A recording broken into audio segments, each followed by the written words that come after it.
He might actually be the most derivative one of all. I mean, Christ, the same house. Maybe so, but you forgot the first rule of surviving a stab movie. Never answer the... I'm bored. Wait!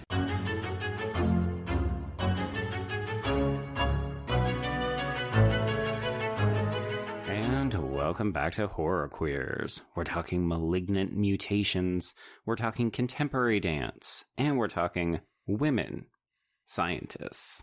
And I'm Joe. And I'm Trace, and we're talking mandelbulbs, whatever that is, because I'm telling you right now, I looked it up and I still don't know what it is.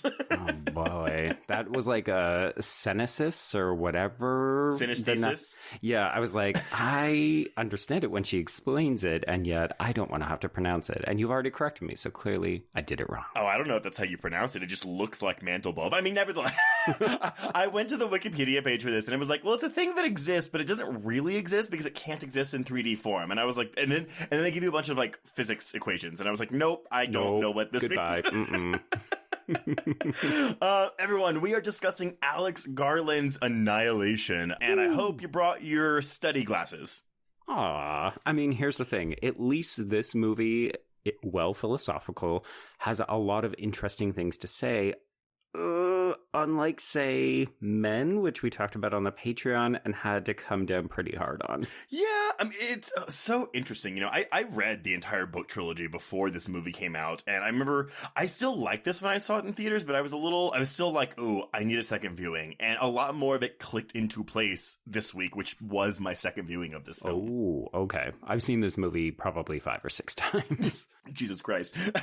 Okay, well, before we get too much into this, let's bring in our guests who are waiting in the wings. So, everyone, they are the hosts of Nightmare on 5th Street, a podcast in which they talk about the ridiculous gory bits and the tired plot lines of horror movies, all while digging into those introspective moments and societal themes on a weekly basis.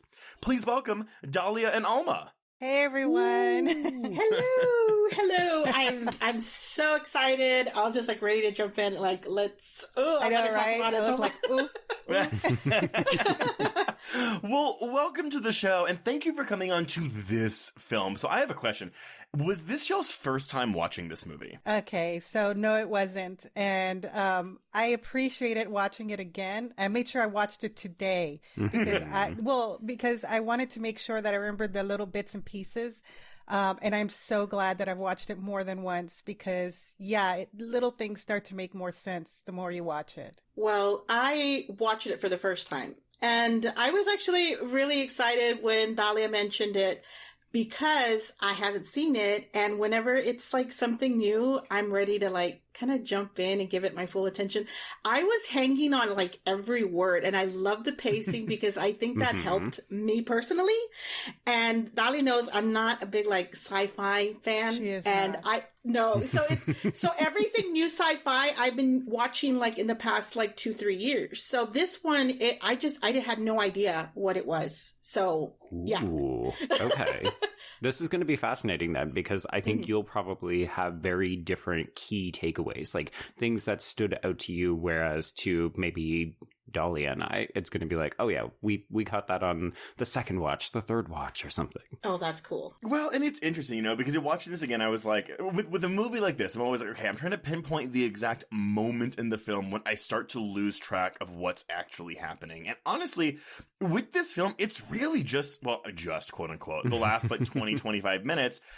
But this, I mean, look, this is sci-fi, but this is also cosmic horror. And a lot of the horror in cosmic horror comes from what we don't understand, what we don't know. And also, like, the entity in this film kind of goes against normal movie rules, right? Like, this isn't an alien that is trying to kill you or eat you. This is just a thing that we don't know what it's doing, but it doesn't seem to be malicious. It's just like a thing that is expanding.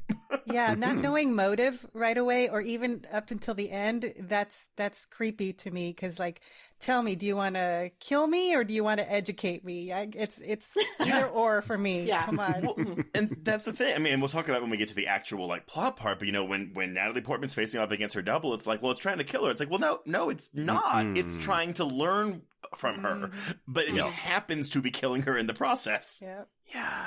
It's so good. I love it. I love Especially this climax. I feel like it's very divisive. People like or hate this movie, but, to me, this is very reflective of what horror was doing in 2018, which, in my mind, I'm going to make a bold statement right off the top here. To me, 2018 was the best contemporary year we've had for horror in a very long time. I am including last year, 2022, in this.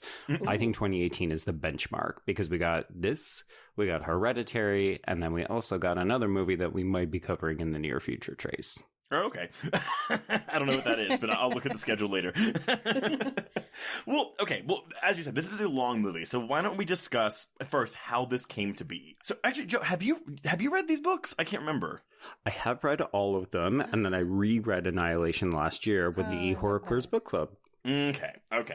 First of all, so on March 26, 2013, Paramount Pictures and producer Scott Rudin acquired the film rights to Jeff Vandermeer's Annihilation, and this was the first installment in what would come to be the Southern Reach trilogy. That book came out in February of 2014, with its sequels Authority and Acceptance coming out in May and September of 2014, respectively. Rudin reached out to Alex Garland to direct the film because they had both worked together on Ex Machina. But here's the thing. I think he reached out to him while he was still working on Ex Machina, because a lot of the things in this say that, they started production like in 2016. But in the interviews on the Blu-ray, they all seem to say that they were working on this as they were finishing Ex Machina, which came out at the very, very tail end of 2014. Which is pretty wild if you think about it. I mean, I know a lot of people have multiple spokes in the fire, or... Spokes in the fire? No. Stokes in the fire? I don't know. If you stoke a fire. There we go. Okay, some multiple stokes in the fire. Yeah, it very much seemed like they had already settled on this as their next project, and Alex Garland clearly likes to continue working with the same people.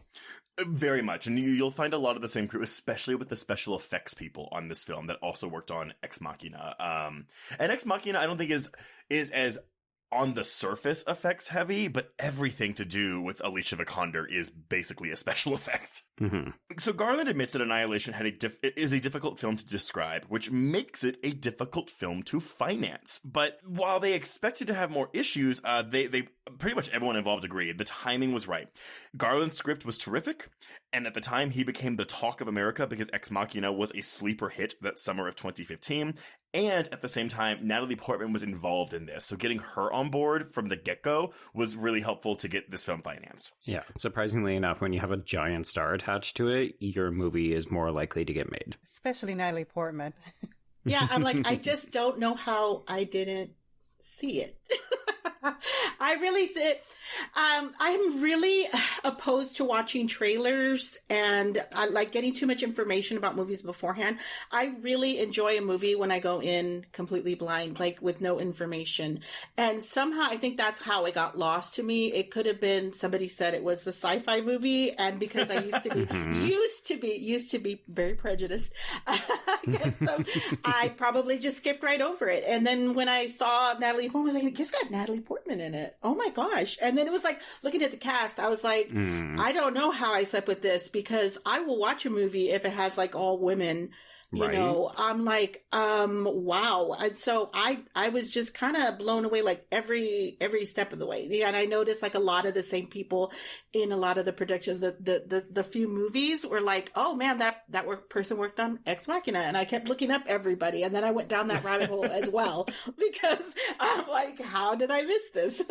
Well, and it's so funny because for me, I mean, yeah, I knew about this. I kind of followed this because I was familiar with Alex Garland, and yes, Natalie Portman came on board. But for me, Joe will laugh at me. No, I know who you're going to say. I know. Well, because I have a thing for actresses specifically who are more, they typically star in family fare or Disney fare or, teenage fare, and they move into like R-rated horror territory. And so for me, it was Gina Rodriguez, who at the time I had been watching on Jane the Virgin for 3 years, and I was like, oh my God, like she's going to be in this R-rated sci-fi horror movie with Natalie Portman. Like, that's awesome. Mm-hmm. And she's fucking queer. Oh, she's a big old lesbian in this movie. But yes, so moving on. So Garland explained that his adaptation was necessarily based on only the first novel in the trilogy, because at the time he started working on it, there was only one of these 3 books, which I think he actually even got the book when it was a manuscript, like before it actually came out. He knew it was planned as a trilogy by Vandermeer, but because he only had that manuscript, he didn't think too much about the trilogy side of it. But coincidentally, many of the things that Garland incorporated into his script for Annihilation were also elements of those two sequel books, and he had no idea about that. Yeah, it's definitely not a direct adaptation, which I did see a lot of people taking issue with when the film came out. I would say that this is a very good adaptation because it keeps the spirit of the book close. You know, I think people who like the book will take quibble with that comment, but at the end of the day, I mean, so much of the book is about what you imagine they're experiencing. And I think that Garland does a good job of realizing that in a way that it still evokes it, even though obviously he has to give it a concrete form. I love the way you describe that because I may love a book, but sometimes when they make it into movies, if it's too close to the book, it's like, well, I wasn't surprised in the least bit. I love it when they changed it up. But you said like I think you said it keeps the spirit, or I'm not quite sure what your words you use, of the book. So, you know, then you can love the book and then still appreciate the movie. I agree. And I did see the same thing about, he said it was more like a dreamlike version of what he read in the book. Yeah, well, and that's the thing, you know, for anyone who hasn't read it, Annihilation's only a 200-page long book. Like, it's not very long. The sequels are a bit longer. They're, like, in the 350 range. But it tells the story of, you know, 4 women who go into Area X, which is renamed the Shimmer in the film, an unspecified coastal location that has been closed to the public for 3 decades, changed to 3 years in the film. These 4 women are not given names. They are simply identified as their profession. So we have a surveyor, a psychologist, an anthropologist, and a biologist. The book is a bit cold and clinical because it's told from the POV of the biologist, who will of course be Natalie Portman's character in the film, but it's meant to be a replica of her journals from the expedition, so it's written in the way that a scientist would write notes. But yes, as y'all said, you know, Garland said, rather than like, you know, have the book next to him and like write the screenplay as he's reading it, he only read the book. Well, he read it, but then he did not return to it when writing the script. He had like the basic outline of like what the general premise of the film was going to be. But from then on out, he just like, yeah, I'm going to write this script based on what I can remember, but mostly, as y'all have all reiterated, with the feeling that I had when I was reading this book. That's what he wanted to get across. But yeah, the general structure is the same. The biologist's husband was part of the last expedition, just like he is in the film, but there's no affair subplot. He didn't read the other 2 books, as he was concerned that if he did read those books, he would have to revise his script for Annihilation, which he did not want to do. But yeah, Natalie Portman was the first one to join. She entered negotiations with the studio in May 2015, despite meeting with Garland as early as October of 2014. But they had the agreement that they would not begin production until 2016.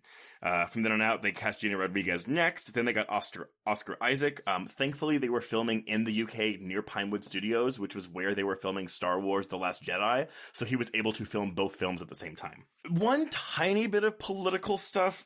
So in 2018, Garland was criticized by the Media Action Network for Asian Americans and the American Indians in Film and Television advocacy groups for whitewashing the roles played by Natalie Portman and Jennifer Jason Leigh, because in the second book, Authority, the biologist is described of being of Asian descent, while the psychologist is mixed race and half indigenous, whereas obviously Portman and Leigh are both white and Jewish. He responded to these accusations saying that there was nothing cynical or conspiratorial about the casting, also because he hadn't read the second book. It wasn't ready for him when he was talking to Natalie Portman about this, but I remember this being a big deal when the film came out. I think in part because we were having a lot of conversations about like race blind casting as well as inclusive representation.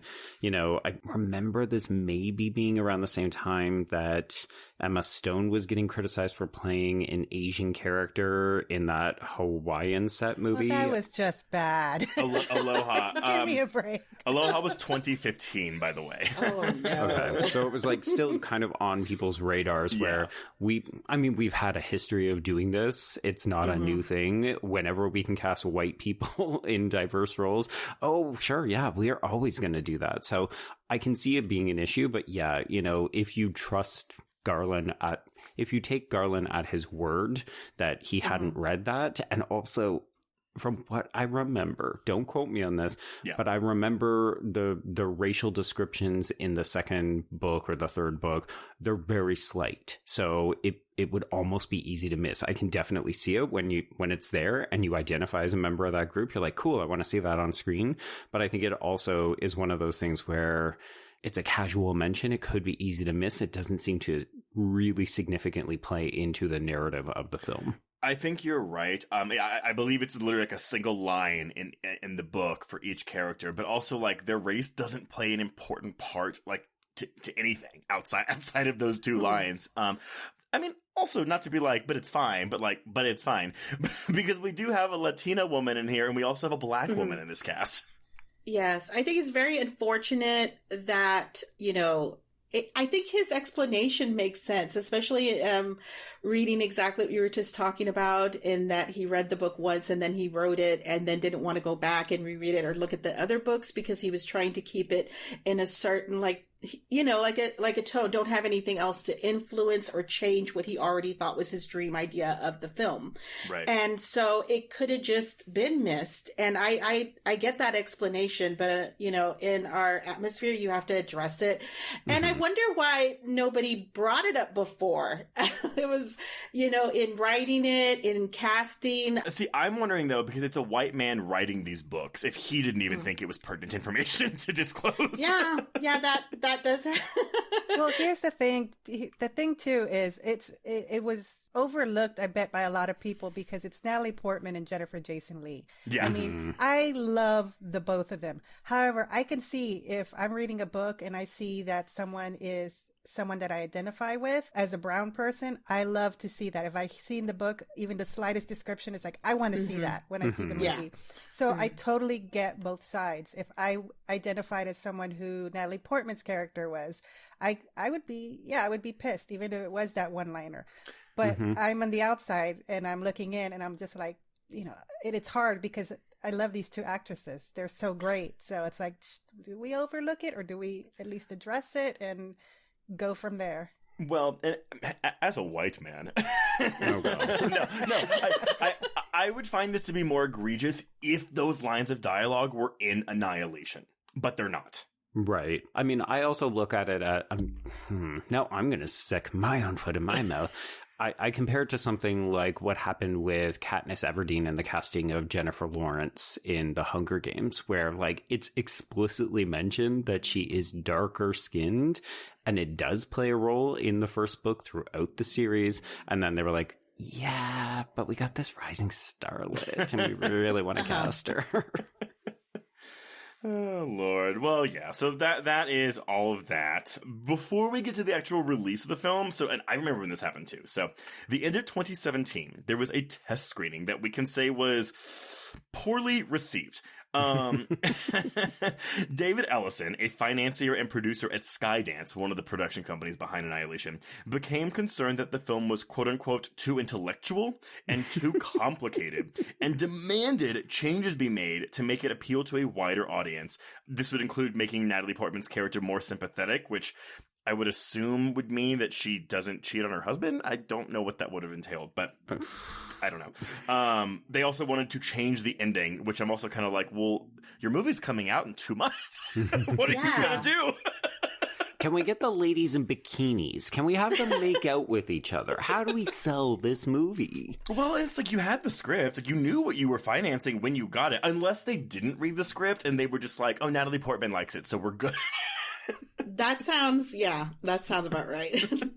Or they thought it looked fine on the page, and then all of a sudden they were seeing real life reactions to it and realizing, oh no, we've invested a substantial amount of money on this. Yeah, I had seen that bit also somewhere else about that Natalie Portman's character.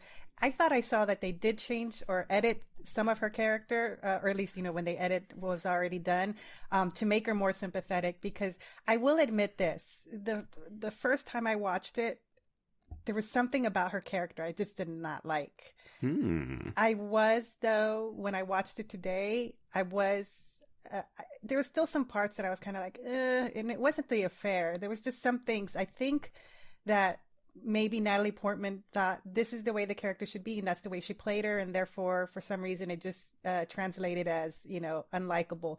But I felt for her more this time around. Maybe, watch it a couple of times and you gain some kind of appreciation for the character. But I will admit that first time there was just something about her character that I just didn't sit right with me. I want to dig into that when we get into the plot then, because I want to try to help you figure out what it was about her you didn't like, because I feel like we run into this a lot with female characters. Just that. Yeah, where it's like, because I mean, look, she is a bit emotionally distant and cold, and you could even argue maybe selfish in this movie, but I don't know. We can put a pin in it. I think it is worth noting, though, especially in this film where there are no men except for Oscar Isaac, and technically he's mostly in flashback.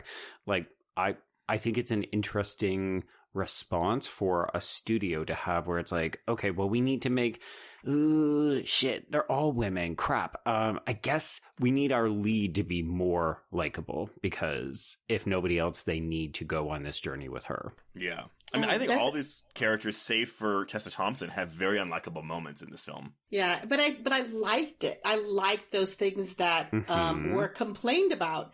I didn't think that it should be changed. I loved, when I was reading that, everything that they wanted to change. It was just like, check, I like that. I like that part.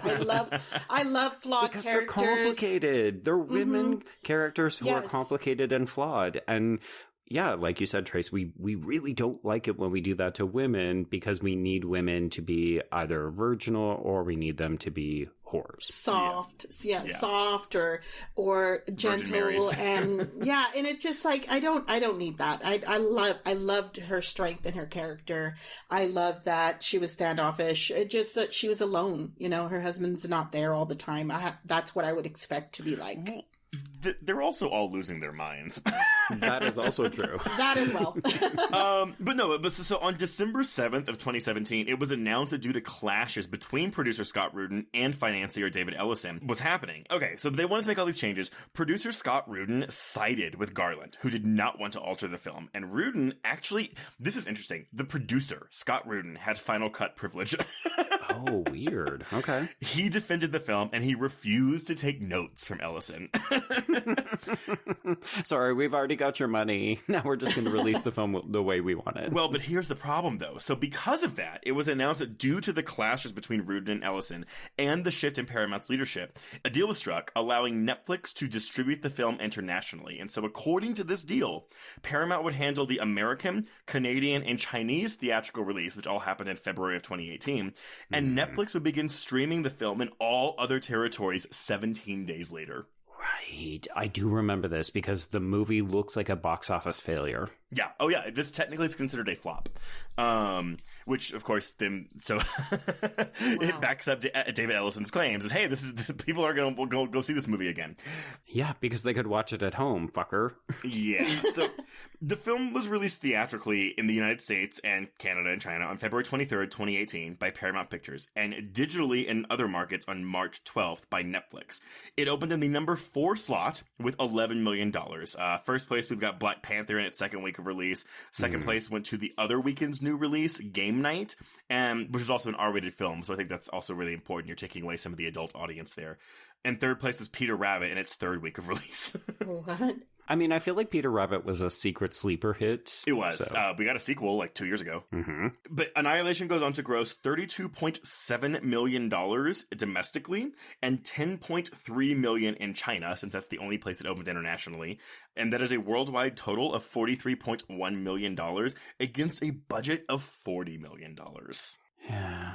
We just needed some of those other markets, unfortunately. Yeah. Exactly. Supposedly it was a hit, or at least a success on VOD, but I could not find those stats, so I do not know. Right.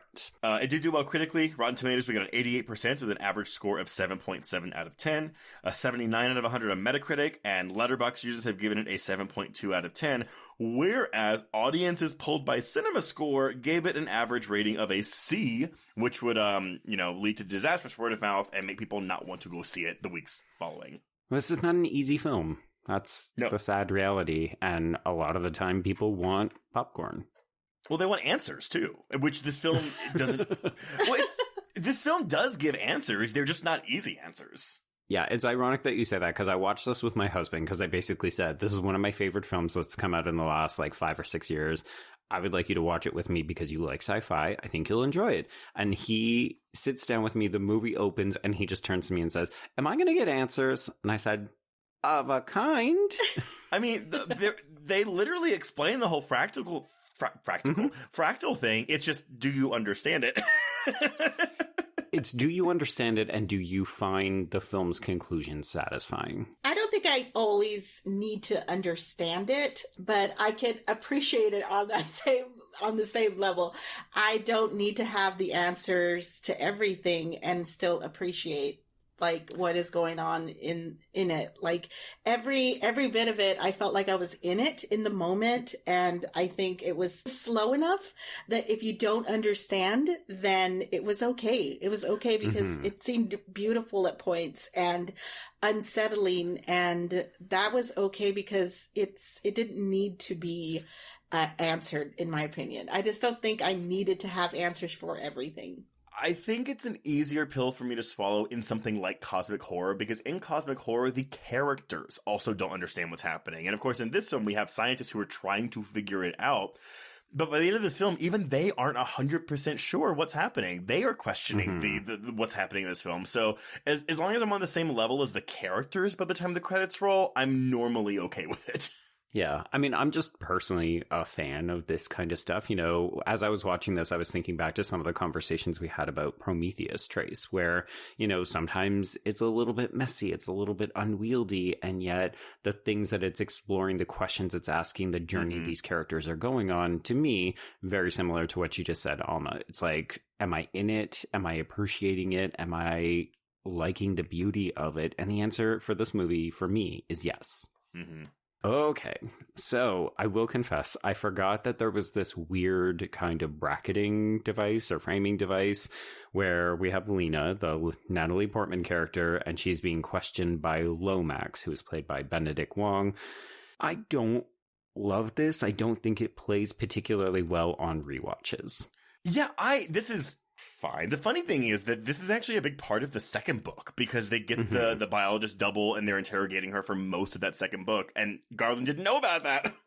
Right. It's kind of wild. Yeah, he predicted it. Okay, so we do have Lena being questioned, and we're hearing about some mission that she's gone on, and Lomax wants to know about the state of her team, and eventually she comes out and says they're all dead except Ventress, which is interesting given the end of the film. We have a lot of water in play in these scenes too, which is like the visual imagery for the refraction that we'll get later. Oh, yeah. Yeah, you gotta keep an eye on the water glasses in this movie. Oh, I know. Whenever they zoom in on a cup or somebody's being handed a glass, it's like they want me to look at it. I'm like, something's going to happen now with this glass. But that's why I followed along so well with this, because I was like, it's slow enough for me to keep up. And also the prediction of like what was coming up next almost seemed like it was the logical next step, or it was a common sense thing. It was like something is going on here that we need to pay attention to, and I think that played well for me in understanding and going along with it. Not necessarily grasping, but I just mean that I understood what they were trying to accomplish. Right. It's stepping you through it at a bit of a logical pace. So I will confess, I find this part a little bit confronting, because you're like, okay, so we're getting into it. We're meeting this character. Tell us a story. Wait, what the fuck is happening? Why are we watching a meteor strike a lighthouse? Did you want the movie to start with this scene instead? Maybe. One of the things that I don't love about this adaptation is that we do get a confirmation that this is an alien entity, as opposed to the book, which leaves it makes you think that it could have been something that happened organically, like it was Mother Nature evolving in a certain way, whereas this is very much, it's coming from outer space. See, that's interesting. I mean, yes, it is coming. It is literally coming from outer space. But again, that's where I'm kind of like, yeah, but maybe it's like another dimension in space. Like, it's not necessarily like our solar system, if that makes any sense. Yeah. So we hop into the past, although like a lot of films we've discussed recently, Trace, this doesn't really cue us about when we're in the past or the present or the near future. You just have to kind of figure it out as you go. but we catch up with Lena in a John Hopkins classroom. She is lecturing about cancer cells. Again, this will become very important. We will see a lot of cells dividing, normal-looking cells, mutated cells, other things. Okay, I just want to say real quick, I just felt this scene was like really dumbing it down for us, probably us stupid Americans, because I'm like, okay, what is this? It's a university here. She's teaching to med students already. So they've gone through all this, and this is elementary stuff. And I know that these people sitting, in the classroom will have already known this. This is meant for us. Dumb Americans, I think. Do you remember your biology in the second grade? How do cells work? I don't think it's dumb Americans. I think it's just the general audience of who do not remember. Just general dumb people. I felt attacked. The note taking too, it took me back. It was a bag. It was we're talking about mitosis here. Is that really what we're doing? And everybody is furiously taking notes. And I've never heard of this before. This is all new to me.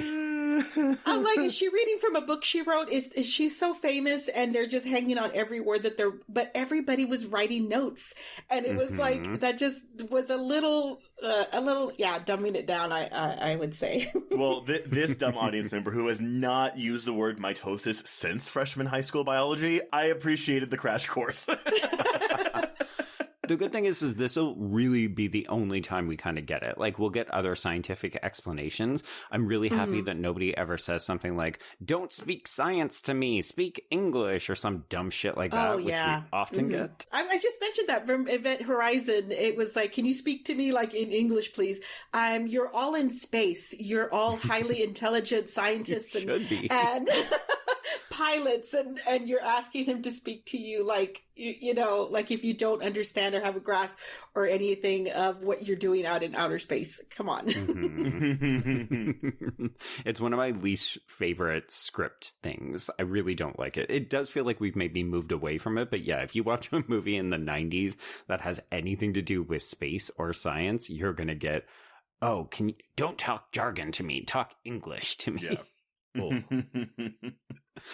Okay, so Lena steps outside of the class and she is talking to Dan, who is played by David Gyasi, and he is basically like, hey, I'm having a barbecue, you should come this weekend. And she's like, ooh, no, I don't think I can make it. I'm repainting my bedroom, which sounds like the worst blow off you have ever heard. It does turn out she's actually doing that, but also because this is a man that she's been having an affair with and she's not ready to interact with him. And that's because her husband has been missing for a year. So we see photos of Sergeant Kane, who is played by Oscar Isaac. And then all of a sudden that weekend he shows up, but he's acting a little bit different. By not acting at all. He's just there. He is like a somnambulist. Yeah. Yeah, so I appreciated her anger during that scene when he comes in and she confronts him. I mean, yeah, she's going to be happy that he's there, but also really pissed off that obviously whatever it was, even if it was this secret, top secret type of thing that made it so that he could not come and say, hey, I'm alive, her character was angry at him and yelling at him and wanting answers. And I really appreciated that they did that with the character rather than just hugging and like, oh, great, you're home. She wants answers. We want answers. What the hell was going on during this year? Well, he didn't know. Right.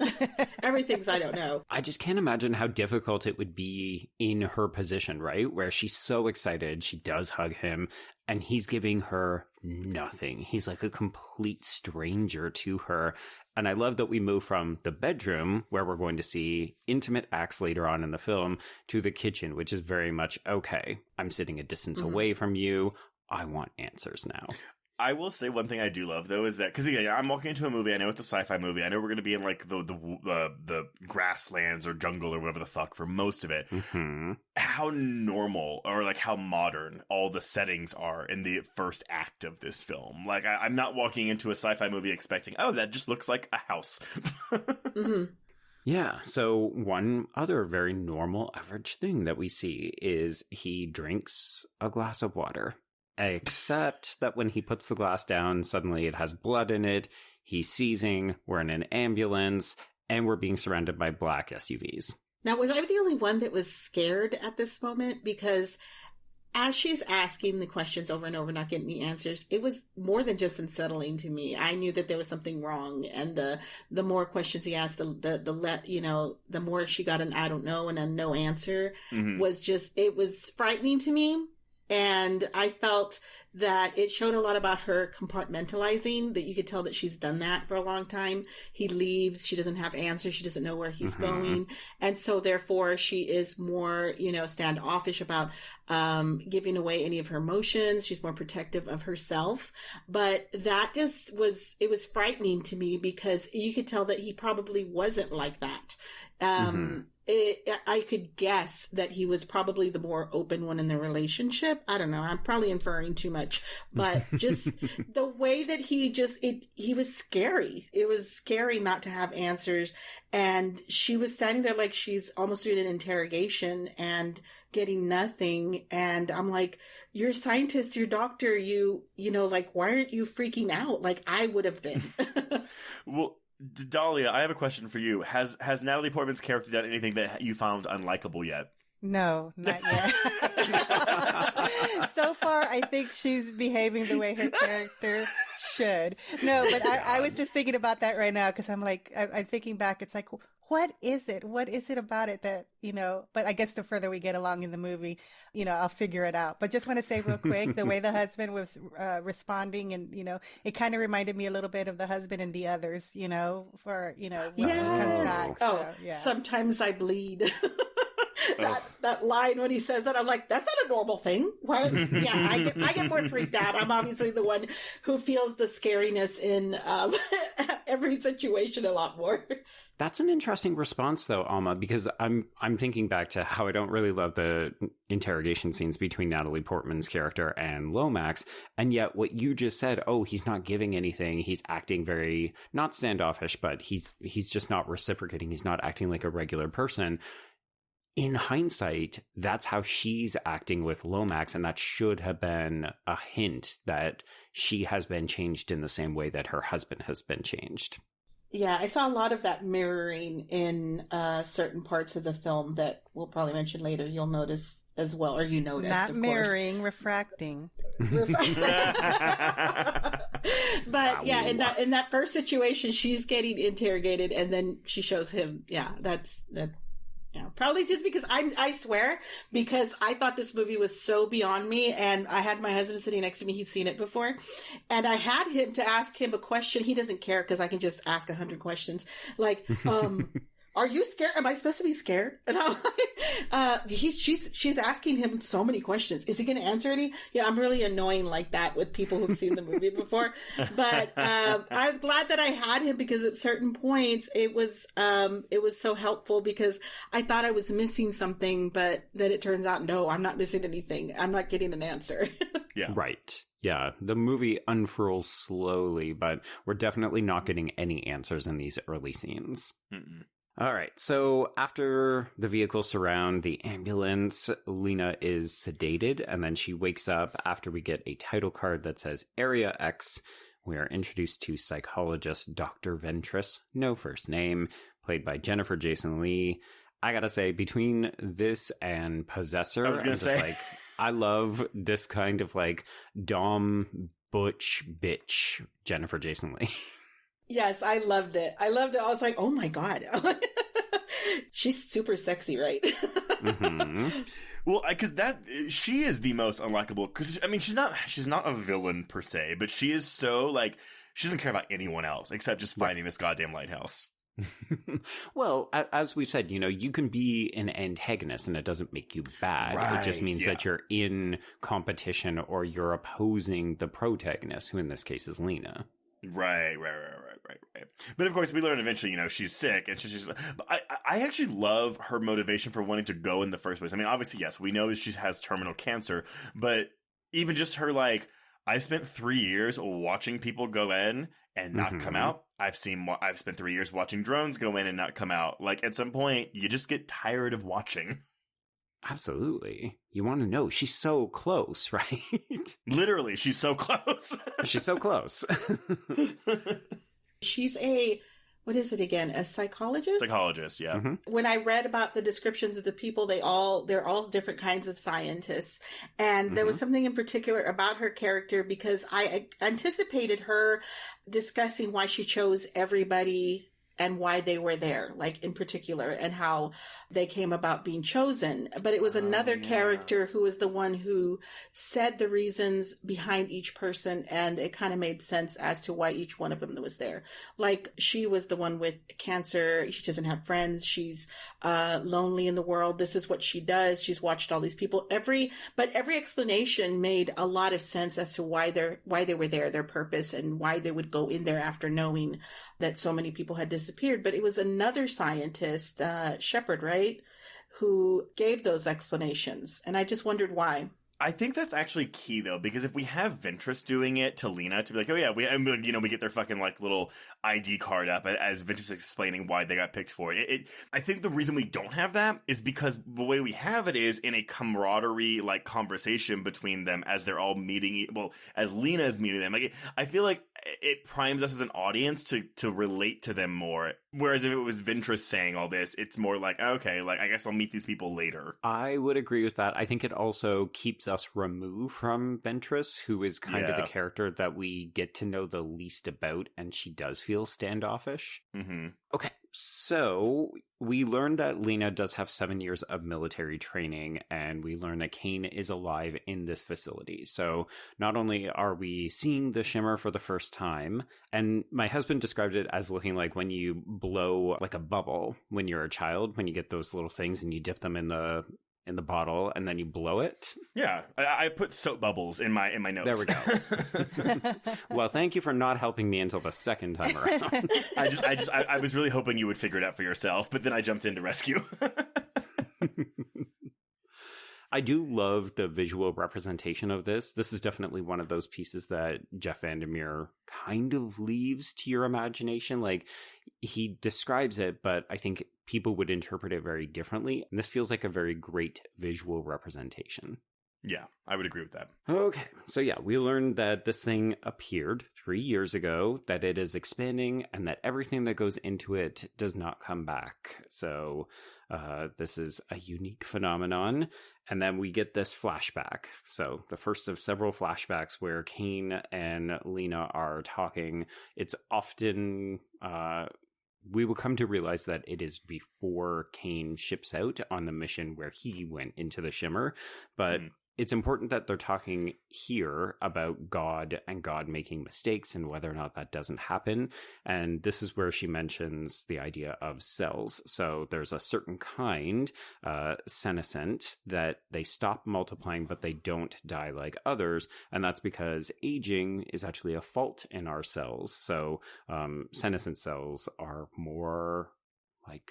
they're closer to God, and they're kind of abnormal, but they're actually more of what we were intended to be. And obviously this, we've already seen cells once. This is our second discussion of it. It will play a major part to come. Oh, that's interesting because of the introduction of one of the first monsters that we see is an alligator, and they don't necessarily die from old age, right? They die from disease and other things, and then that's one of the mutated creatures that they see when they are in the Shimmer. Well, that's the thing, right? I mean, like, look, we can posit about what this entity wants to do, if it wants anything at all, but it seems like, yeah, it's trying, as we learn later, it's creating something new, but it's going through a lot of trials as these things keep dying. I guess if it leaves the Shimmer, they start dying. But even like the flowers that are on the walls, I think Lena even says at one point, it's like they're malignant tumors on the wall. Mm-hmm. Yeah, like there's, I think, a lot of conversation to be had in this film about not just whether this entity is malicious or if it wants to kill us or if it is actually just creating something new. But I think even how do we look at what's happening to these characters? Like, I think that there's actually a positive reading of what happens to people when they go into the Shimmer. It's just that we've been trained by various science fiction films to look at, oh, this thing is threatening. It is trying to hurt them. It's changing them for the worst. Whereas you could look at this as it's helping people in some ways. Explain? Well, I think it applies most directly to Josie, so we can wait for the scene where Josie kind of pieces out in this film. Gotcha. But yeah, I guess just overall, like, we've been trained to assume that anybody changing from a human form into something else is always bad. And I don't know that that's always the case in this film. Okay, I totally appreciate that, the way you said that. Because we think everything that's going on that's different is bad. So yeah, I appreciate the way you worded that. I mean, I should clarify, there's a bunch of bad shit that happens in this film to people too, where they mutate in awful ways, and it's not good. Well, I've seen other reads of this. I remember, God, I mean, I don't know if it was one article or several that came out when the film came out, but it was comparing, saying that the film was an allegory for cancer, which obviously you can see that, but also each character and their demise or non-demise, I guess, is like a reaction that someone would have to cancer. So, like Lena wants to fight it. Josie accepts it. Therefore, her death is more peaceful. Ventress wants to study it. It's all this stuff. I wish I would have pulled the quote, actually, but I didn't read the article. But I remember reading it when it came out, and I was like, oh, that's a really interesting way of looking at it if you just look at this whole movie as a metaphor. Right. Yeah, which, as we know now, Alex Garland is occasionally fond of doing. Mm-hmm. Yeah, sometimes it really hits you over the head with that hammer. Yeah, we'll have more to say about the cancer as we go through, but I definitely remember seeing that reading and thinking that it is valid, particularly when you start to break down how many of these characters have interacted with or have cancer themselves. Exactly. All right. So we're still in this flashback. I will say I like this genuine human moment where Lena and Kane, he's like, well, don't worry, I'll be under the same hemisphere. And she accuses him of thinking she's just some damsel who looks up at the stars when he's not there. And then they fool around a little bit. I thought it was a very important moment for believing in their relationship. Definitely. For sure. Yes. Mm-hmm. It was needed because the only other introduction we have is this him being... weird. Not answering anything and weird. And I'm scared, but she's not. So this was very nice to see that very human-like moment. And it's really proof that, that's a stark difference from the introduction to his character that we saw. Like, this is night and day different. He's a real human being in these flashbacks. So on the roof that night, this is when Lena is introduced to the other members of the team. So we have paramedic Anya Thorensen, who is played by Gina Rodriguez. We have a geomorphologist, Cassie Shepard, who is played by Tuva Novotny. And then finally, physicist Josie Reddick, who is played by Tessa Thompson. And I love this cast. I think these women are so fucking good. It's a great cast, yeah. My only problem is that Alma knows this, is that I can't keep everyone's name straight. It sucks. Yeah, so I'll be looking at my notes often if I just refer to somebody, that one person who did this. That's why. You can do what I do. I just say the actor name sometimes. So I'm like, Natalie Portman did this instead of Lena did this. There you go. Well, especially when some of them have first names. So we only know Lena. We don't know Lena's last name. And the same with Kane. Whereas we only know the last name of Dr. Ventress. And you're just like, ugh, this is a little frustrating. But I will say sometimes it's easier to keep these actresses separate than in the book where you're just like, the biologist. The surveyor. Like, what the fuck is a surveyor? She reads maps. Okay, so we discover very casually that Anya is gay because Cassie accuses her of hitting on everyone, and she's very nonchalant about it, and I fucking love it. Well, and it's interesting, though, because, and like, I don't think, I mean, it's just because she goes insane, but like, I actually would argue that Anya is the most unlikable character in this movie because of what she does later in the film. Yes, I started getting annoyed with her. I think, and that was the thing. It's like with Lena, I wasn't ever annoyed by her. Her answers, why she chose to keep everything, about her husband a secret, none of that. It all just kind of seemed like a logical thing for this character to be doing. Where I was getting a little upset at Anya, like, you know what you're doing in here. You know why you came. But that's the thing, though, because when she gives her big speech pre-bear attack, it's. it seems like the most weak-willed of all of them. That's kind of the order in which they start to lose their minds. And Anya clearly thought she knew what she was getting herself into, but didn't. Right. Because she's when she does that stuff pre-bear attack, like I don't think that's even her anymore. Like she has lost. Oh, her I mind. agree with that. I don't think it's her anymore either. Yeah.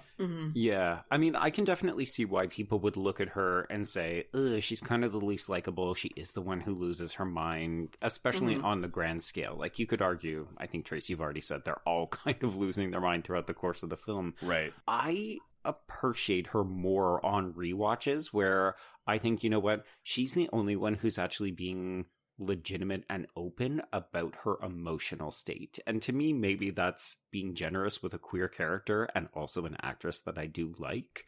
But I find on repeated watches, I look at the way that Anya reacts and she's very honest about how she's feeling and what she thinks should happen, whereas everybody else tries to put up an air or a front. Like Josie withdraws and Ventress and Lena go into science mode. And I think Cassie is the other genuine person, but she's also the first person to die. Yeah, but I would also argue that I think that Anya kind of puts up an air of toughness about her that maybe is a mask. But I also think that that's part of being queer. Yes. Yeah, because I did see her as the strong character. I wanted her to be, and I think that's why it just got frustrating. But then it made sense. She was being very real. When she had fear, when she had a question, she asked it, and it was like, she makes sense. She wants to get the hell out of there. She's scared, and nobody else is admitting those things, and they become frustrating. But with her character, is kind of more the frustration I felt was that I wanted her to remain strong, and I wanted her to be the one who I felt like, oh, she looked like a badass. She was my Vasquez.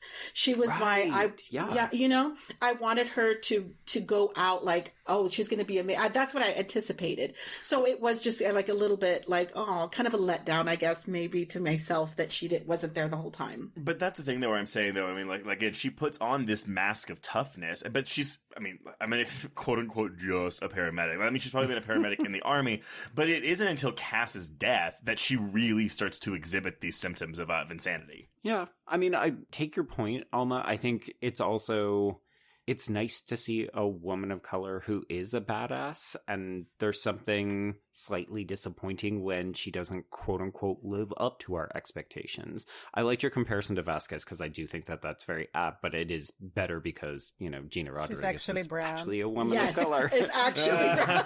She didn't have to get painted up. Yes, but yeah, the character herself, and you know, I just, maybe it was like selfish reasons for each person. Like I think I would have not minded, you know, if we lost Lena, and it was just like I was trying to hold on. I wanted her to live, you know. I'm like, I didn't know that came out of nowhere. That came out of nowhere. Unfortunately, we are not getting flashbacks to Anya's life. We are getting flashback to Lena's life. It's true. Yeah. Okay, so after we get this introduction, we learn that they are going to be the first all-female team to ever go into the Shimmer. I do love that moment. That's why I included it in my opening, that we say, oh, okay, we're women who are going into the Shimmer, and it's like, scientists. Well, I can say we're all female scientists, whereas everyone else before us has been military, and of course men. Yes, but do we know if anyone besides Lena has military experience? They don't say. I don't know. They do. I thought Anya was. I think they'd have to. That's what I was thinking. Anya was a paramedic in the military, but like, what does the military need for a geomorphologist? Well, they definitely got military training because they were together 9 months before they went in, and so they obviously make a point that even though they didn't say it, that they all got that training. And then Lena comes in and she didn't need that training because she's already been exposed to, you know, having been 7 years in the military before. It was just like nothing to her to come back to it.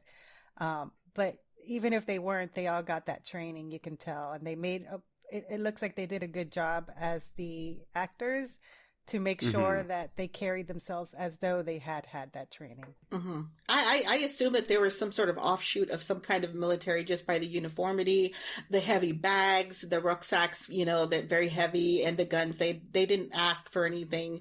They were kind of their rations. They were very well trained, and I assumed prior service or in the military active somehow. If I remember correctly, in the book, this doesn't happen as quickly. So Lena actually ends up, deciding, oh, okay, well, my husband went into this thing. I'm going to go in after him. And she ends up working with the women. So it's not like she meets them and then the next day they all go into the Shimmer together. So she has actually formed relationships with the women, and they have all had either extensive training or they had a background in this that would make them suitable candidates to go in and hold their own. And you said in the books that it takes about 3 decades before they're at the point where they're at, that the Shimmer has existed? Oh, well, yeah. So, but this thing has existed for 3 decades. But, like, I don't know if the Ventress characters, because what they do in the book is, like, the husband's expedition was the 11th expedition. Right. And so they're the 12th. But what happens when they get to the lighthouse, they find all these notebooks from previous expeditions. And the husband's was marked Expedition 11G, which means there were multiple 11th expeditions. And so there's been, like, it's cover-ups and paranoia and all that kind of stuff. Yeah, so there's been maybe more than 100 expeditions over the course of the 30 years while this thing is still expanding. Okay. I think I appreciate that they would have changed that to kind of 3 years, because how were they able to? That's too many questions for me. I would have been like, how did they keep it a secret for so long? How did nobody know about this? And in 3 years, that seems like a short period of time that makes sense that they're rushing things. So Ventress hints at this in the film, and I think it's the same thing in the book, where they basically say it's like oh god, like in the movie they say it's an oil spill, so they blocked it off so no one can go through, no one can come in. I think in the book it might be like, oh, it's like, top secret government like testing site or something. Yeah, they built up some bullshit lie so that people don't go in there, and they do patrol the perimeter and all that kind of stuff. And it's probably a no-fly zone. Yeah, but in the film it obviously makes it easier to not just believe, but I think also it clamps down on the need for additional exposition or backstory. So you can say, yeah, there's probably been a couple of expeditions, but also we don't have to worry about this mountain of journals as a big secret reveal. Like, we can kind of focus on the more narrow story that we're telling. Right. Okay, so all of this to say that Lena learns that this team is going in. Her husband is there, but she's not going to do him any good. She wants to go in and find out what happened to him, so she asked to join the team, and because of this military background, she is accepted, and so off we go, and this is where we get the title card, The Shimmer. But she does not tell anyone else, besides Ventress, obviously, who already knows, that she is Kane's wife. Correct, yes. She is quizzed about why she did that, and she said she didn't want to make it more complicated. And you can kind of see Ventress making all these mental notes. Okay, this could be important. I'm going to make a note of that. We'll see if it comes back up later. Okay, so we get a brief scene of Lena having sex, but not with her husband Kane, but rather with Dan, the guy who asked her to the barbecue. And then she wakes up in a tent. And my husband was like, is that a hallucination? Is that a flashback? What is that? Oh. I said, you'll just have to wait.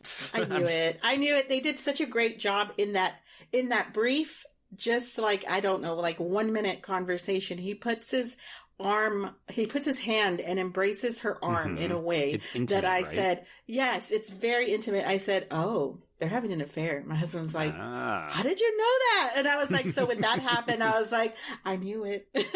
And I think that helps. Also, the way he talks about her husband, he's like, he's been gone for a year. Get over that already. Yeah. It's your dead husband isn't going to give you a deep dicking, but you could come to my barbecue. Yes. It wasn't, I love my wife, but we have something. That's the way he said that. It's like, I love my wife. What was the other thing he said?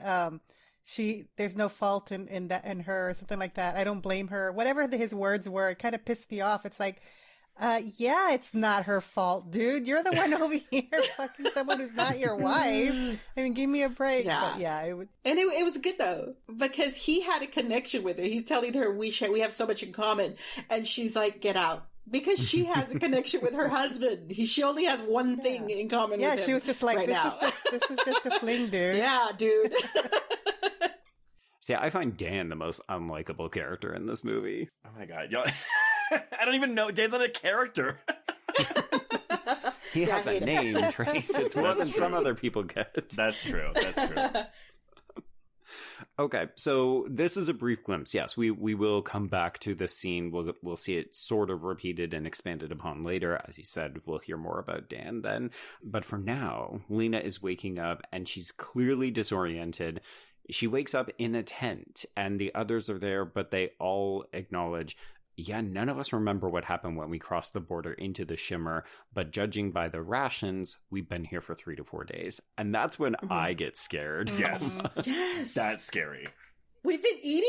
We've just been moving around on autopilot and we don't know anything from the previous 3 days. And they're all cool with it. Well, memory loss really freaks me out. It's one of those things that terrifies me. You know, just as we get older, it's something that I'm afraid will happen to me. And then also, like when you have surgery, you know how you lose memory of the things around your surgery. Oh my God! Like I did what? What did I say? Just you close your eyes and then just waking up. It just freaks me out. So this scene unsettled me. Well, and this is an interesting change from the book too, because the book has a whole subplot that is removed from this film, in which the Ventress character has actually hypnotized all of them. And she has code words that she will use to put them in a hypnotic state. And so in the book, when this happens, that's the explanation for it. Also, in the book, the word annihilation is her code word to have them kill themselves. So that's completely different from the annihilation we get in the actual film. Oh, shit. It's something I really like in the book, and I don't think it would have worked here at all. Yeah, I agree. I agree with that. No, I think the substitutions, the changes so far that you've mentioned are things that make sense for a film version of something. And therefore, the absence of what was going on is a lot better than trying to explain what you just said. Everything, it makes sense. The tie-ins, you said the affair also wasn't something that was mentioned in the book. And in this case, it almost makes sense to include something. I don't know. I just every bit of it makes sense for a film where you ask less questions. And I'm surprised because we still have so many. I think the affair thing is important though, because I mean, again, the whole like the self-destruction, and we have that conversation later between suicide and self-destruction. But Lena, a big part of her character is that she blames herself for Kane taking this job because she believes that he took it because he found out about the affair. Oh, yes. That's exactly what I was thinking, too. That is the train of thought I was trying to head to. I'm sorry. But no, it's good. Yeah, because that is exactly what it is, because it's almost a point of realization where you see it in her face, in her action, that she's like, that's why he came. Because if he knew this was a quote unquote, like suicide mission, everybody who's gone in there has not returned. And we know that this is the 11th. Nobody's come back. He didn't tell her where he's going or that he may not come back, but he was aware that this was probably not going to, he probably was not going to return. And he was okay with that. And he moved on, especially when he left her at home and didn't answer any questions without a kiss, without anything. It was like, he knows. But it was more than that. But yes, definitely it could have been like a key factor that I felt was why he left. Which is so interesting because from what I know of, because I know so much about like Black Op military, but I don't know that he would have been able to refuse an order, like given the kind of line of work that he's in. So it's interesting to me that Lena ends up using this as an excuse for making herself feel bad. Whereas even if Kane knew, it might have just been, okay, well, I know this thing now, but also I've got to go and do this job. I mean, we don't have quite enough information. Like Kane sort of also isn't quite a character. Like we know him before, we know him after, but it's little glimmers and they're filtered through Lena's memory. So we can't even trust that that's really him so much as how she remembers him. He's like the Sean Bean character in Silent Hill. Exactly. Yeah. Where are the men? Also, who cares? So we have a little bit of a conniption fit when we realize, okay, none of our equipment is going to work, and how are we going to do this? And then Cassie reorients them using the sun, and Ventress says, cool, we know what we're doing, we're going to head out. So she resumes control. We head to a hut, and it's got a kind of shed to it where you could park a boat. There's some other things, so they start to explore, and this is where we come across our first mutation. So there's different species of flower, but they are discovered to all belong to the same plant, and they seem to be constantly mutating. See, and this is scary. Something that is constantly mutating right in front of your face. Blah, blah, blah, blah. But I love that it's presented beautifully, right? Like, these flowers are pretty, so they don't seem particularly threatening, especially compared to the giant albino alligator we're about to encounter. Man, the fact that we get some aquatic horror in this movie, fucking love that shit. Oh, yeah. The flower thing, to talk about that, I love that she was explaining it to everybody else because they just saw this as a beautiful thing. Oh, they're beautiful flowers. They're everywhere. They're even mirrored on the buildings. It's like they shouldn't be there. Mm-hmm. And she's explaining how that none of those things should be together. And this is why already, I wish I didn't know that they had tried to represent this as an alien thing, because I felt that it was more like a confused thing. Like this shimmer, what's going on inside of it, was confused and almost trying to mimic what it thought life should be like. Oh, and I think you can still read it like that, even if it is an alien, though. But I thought of it more as organic, something that might happen, organically. But yeah, I guess it would be easily explainable both ways. But I really didn't see it as threatening, even, and that's why when we have our first monster, it was like, oh shit, maybe it is, because the flower thing was beautiful, and it was like, ooh, it's confused, like it doesn't know what to do. It's trying, and it's trying to do something here, but it doesn't know how. And then we have the big alligator shark. Well, because the flowers are so pretty. I'm surprised we didn't have any kind of like poison flowers in this movie. But the alligator is that we didn't, because I think it would have actually confused the issue. Like having these two back to back, so the pretty flowers that are not threatening versus this alligator which is threatening, but they're both mutations. So it's kind of, to me, it's suggesting that the things that get modified, it amplifies or refracts their true nature. So, if these flowers just happen to be flowers, then they're not going to become evil or something. Whereas this gator is like, oh, I'm a big albino gator now, and I can eat people more easily. Well, and it has, the aggressiveness of a gator and a shark inside of it. Yeah. Ooh, I do love... Okay, so it attacks Josie, and Lena puts it down so we can see very clearly that she is a super capable soldier. And then we get the first of a couple of these great POV shots from inside things. Yeah. And I love that we just get to see a full glimpse of this double row of teeth. I was like, instantly, I was like, oh my gosh, it has shark teeth. And then you automatically are, thrown into, this is a mutation. This is making sense now, especially with Lena almost giving like a monologue. And I like that you told me that there were these journals that she kept, because it does read like that. It like playing out like if it's somebody reading it. Her explanations are like an academic would be giving to us, and therefore it was, it made sense. I just love the way it looks. I would love to have been in the same room with that, brought it home, just have a new friend, scare people with. I want the prop. I don't want the actual live animal.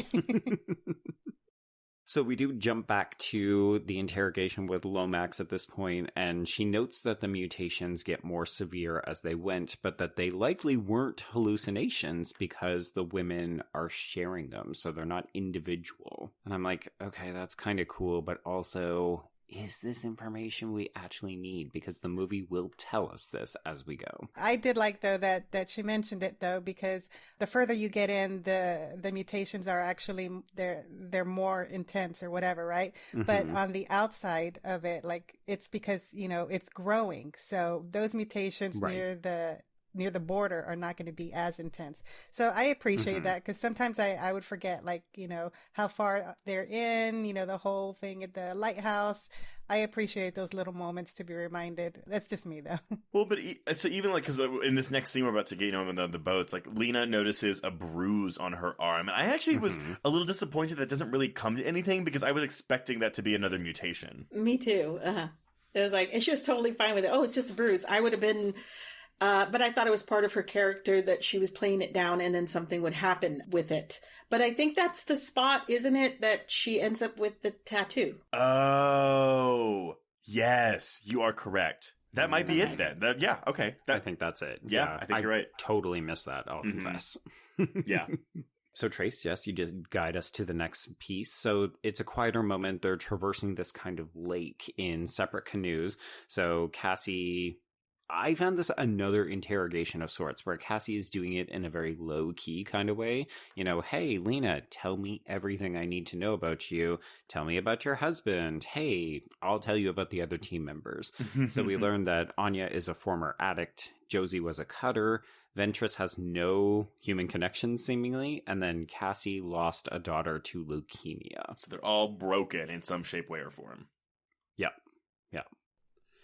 Which, again, kind of makes sense to our earlier discussion, right? Where who would volunteer for an expedition like this? People who maybe don't have as much to lose because they are either broken or they feel like they don't maybe deserve to live, and as a result they're willing to lay their life down to find out the truth. Well, and they all have components about, all of their traits are things about self-destruction, right? If they're annihilating their own bodies. Yeah, and that's why I really like this. It's one of the few times in a sci-fi movie, anywhere that has a lot of science playing into it, where they kind of explain everything to you like you don't know anything.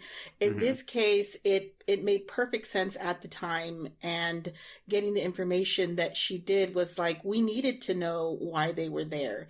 And calm and basically volunteering to go somewhere where they're not going to return. I mean, they went in and it's like, you don't know you're going to come back. In fact, you're not coming back. That's how I would have entered.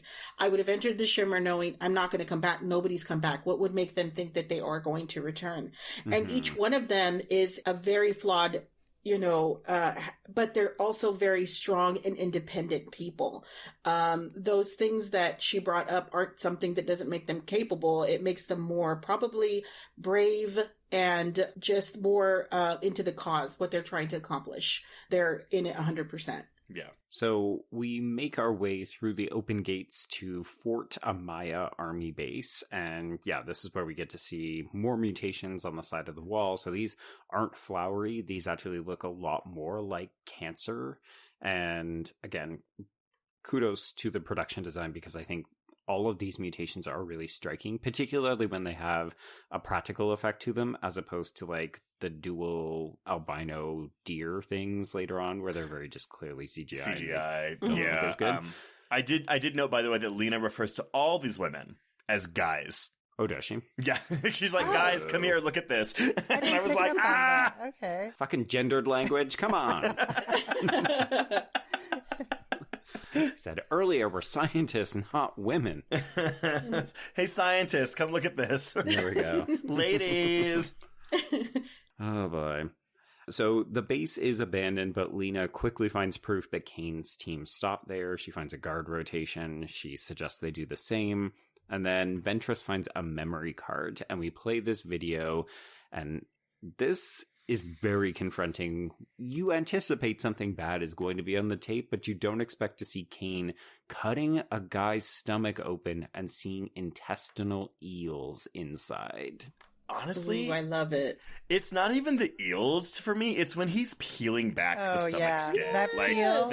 It's so thick. It's like that's actual skin. It feels like anytime anything happens in a movie where it has anything to do with the abdomen, it just I can almost feel it, and it makes me queasy inside. But they did it so well, and it was so scary. And it's like, and the guy is volunteering to let this happen to himself.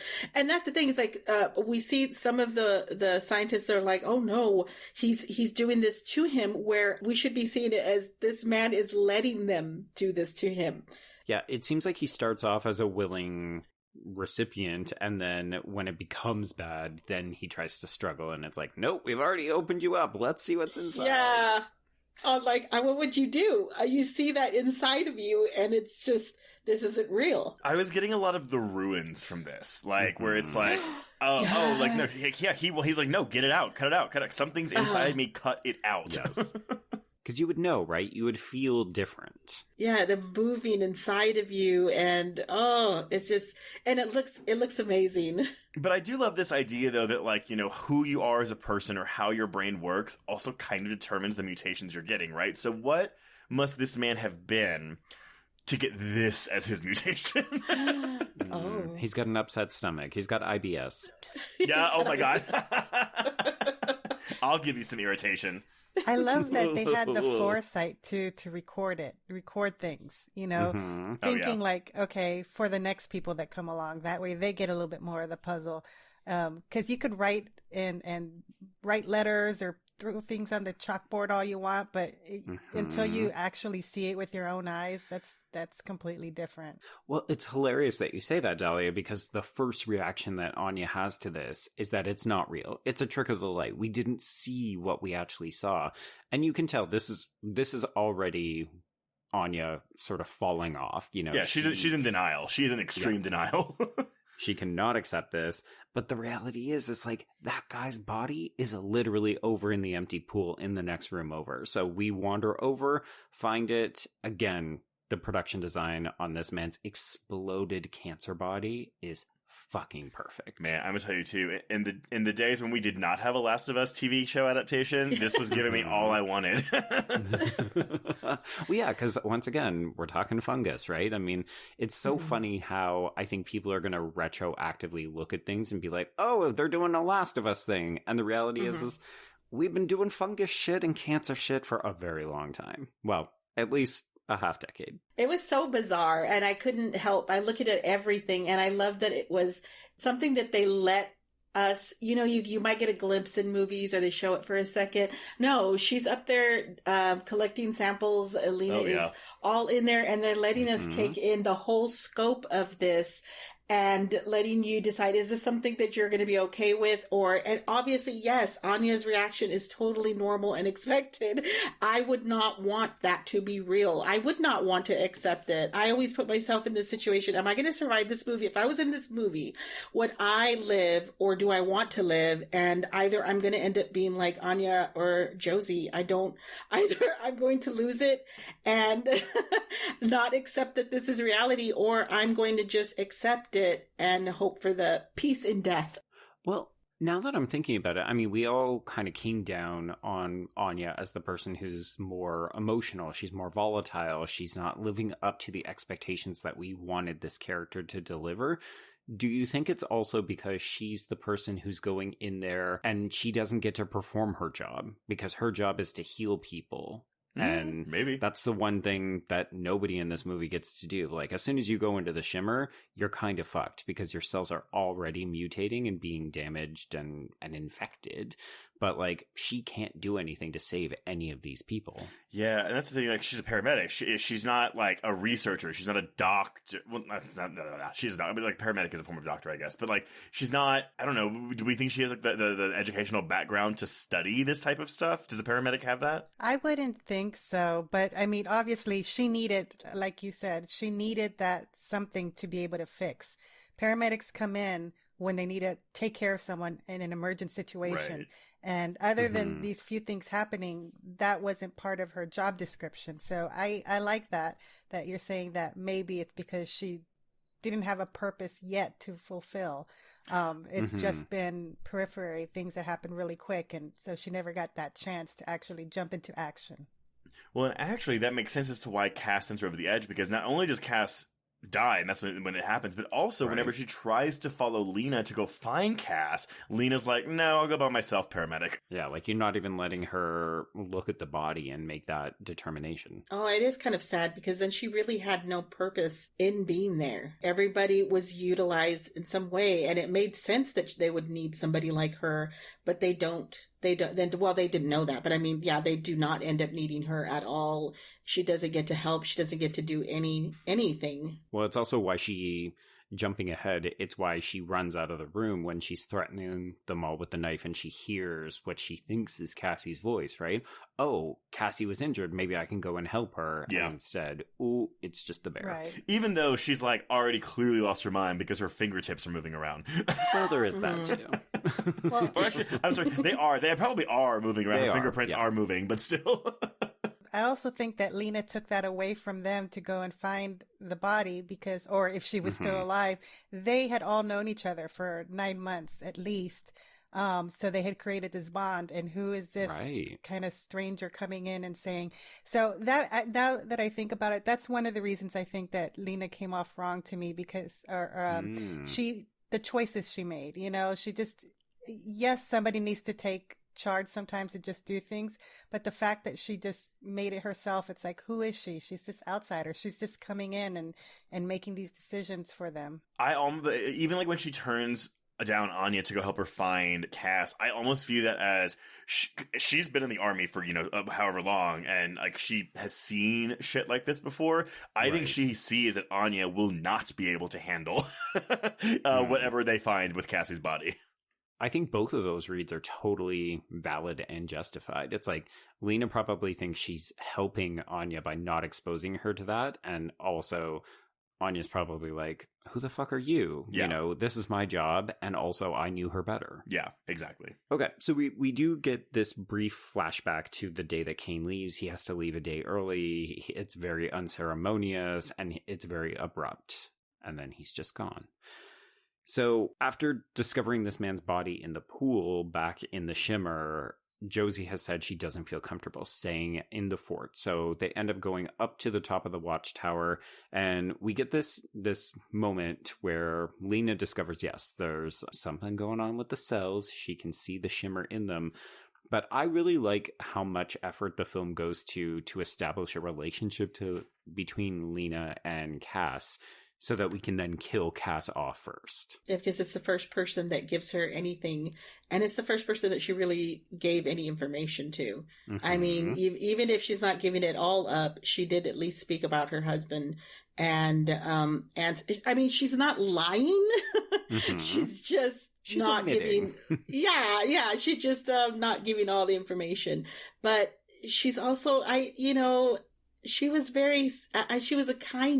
she came off as being kind and wanting to put her in the group and welcoming her in. Whereas really, when she spoke to anybody else, she didn't give up any information, especially when she first met them. And this moment it's really probably the closest we're going to come to a genuine human interaction before the shit hits the fan. Right. So Cass reassures her that she thinks Lena's doing a good job, and even though she's holding it together, she's inwardly crumbling, and the two women are just very comforting to each other.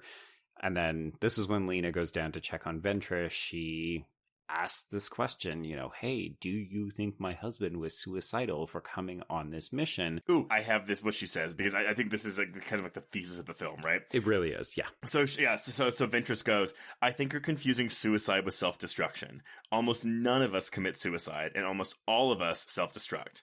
In some way, in some part of our lives. We drink, or we smoke, we destabilize the good job and a happy marriage, but these aren't decisions. They're impulses. In fact, you're probably better equipped to explain this than I am, since you're a biologist.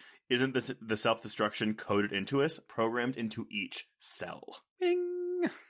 And I love that one of the reasons that these characters stand apart from the other things, the weird things that we see in the Shimmer, is because they are these flawed, damaged humans who are self-destructing, right? So their self-destruction is represented in a multiplicity of different ways, but it's also what kind of brings them closer to self-actualization, which again is part of the reason why, even though some of these things are monstrous, I don't know that they're always bad, because I think they force these women to confront who they are and reflect on some of the things that they wish they had done differently. Right.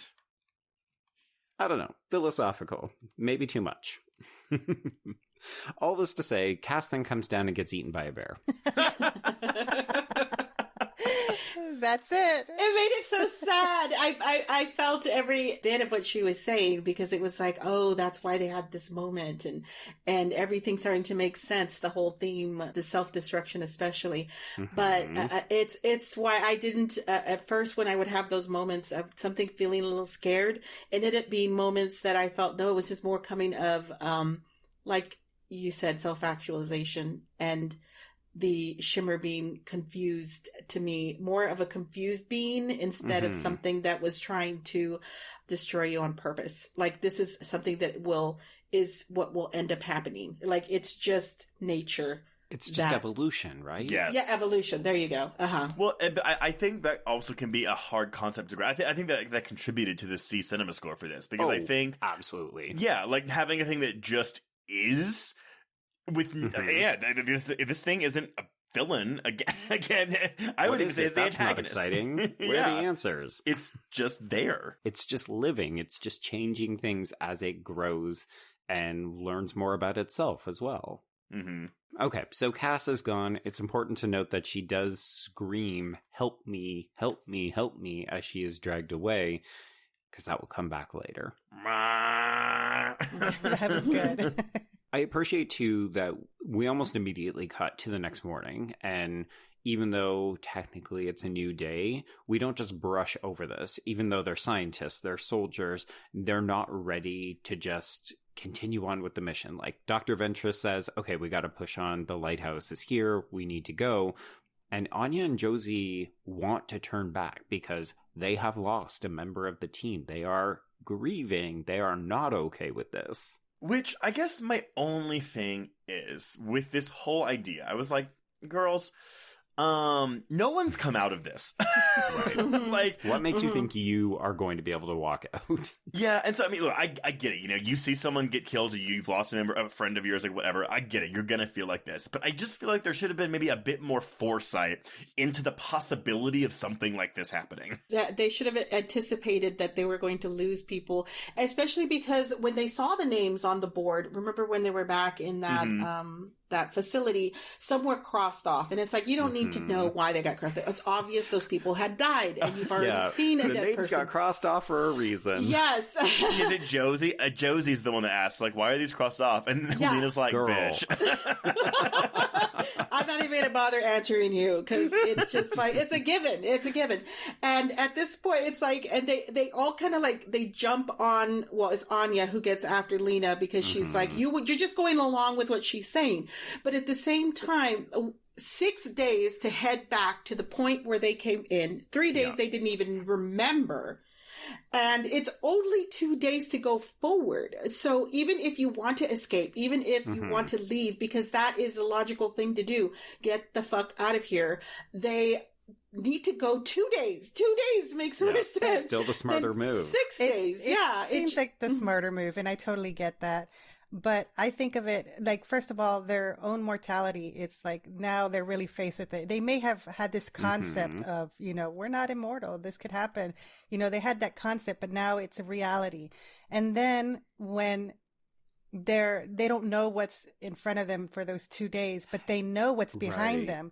So I would rather pushing into the unknown as opposed to what you already know. Exactly. But it's that's the thing, though, right? Do you want to go 2 more days with the mutations getting worse, or 6 days with the mutations getting less worse as you get on?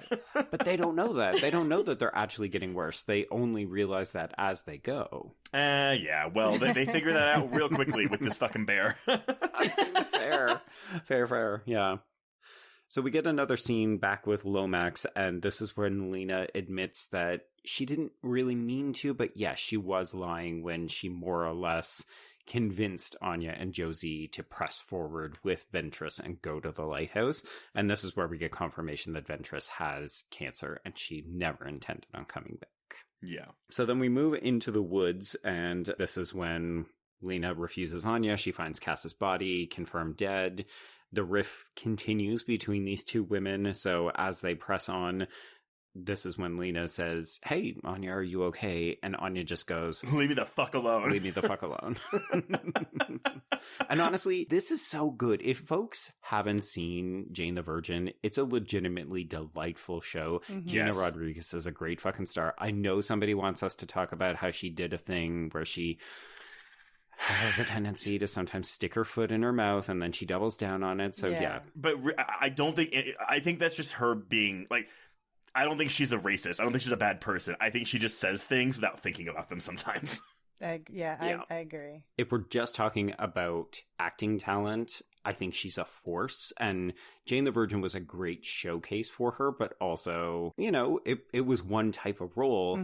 And this role is the polar opposite. Yeah, it's really impressive to see what she can do when she's given an opportunity to do something completely different from Jane. And I just love this for this actress because I think she's excellent here. Yes, she is. And you totally believe both roles. You totally believe the character that she plays in each. She could be Jane the Virgin, and she could be over here being, saying, leave me the fuck alone, or whatever it was she just said. Yes. Well, and I will say too, so the only extra features on this Blu-ray are it's a set of 3 different featurettes. It's about 80 minutes total in length, but it does include, like, obviously Alex Garland, but all the women, which I really appreciated when it's like on set featurettes. But Gina Rodriguez, she's apparently an adrenaline junkie, and she did all of her own stunts. So when she is getting mauled by the bear, like you can see like on set footage of her like talking to the guy who's like, the CGI bear basically, and she's like, oh, don't pull me too tightly down the stairs. He's like, wait, you don't want me to pull you? She goes, oh, pull me, but give me a chance to like grab for something so I look more desperate before you rip my jaw off. And it's like really fun to watch her. She's really like working with the stunt crew and the coordinator and getting thrown around this room. Oh, wow. Nice. I love that even more. Yes, unfortunately, we're not quite there. We do need to get to the flower town. So this is where we see flowers in the shape of people. And I mean, we're talking about cancer, we're talking about mutations. I can't help but feel that this imagery is drawn from images of the atomic bomb being dropped and the shadow work that we see. Yes, I instantly looked at this and I just shouted, it's people, because I was thinking Scarlet Green.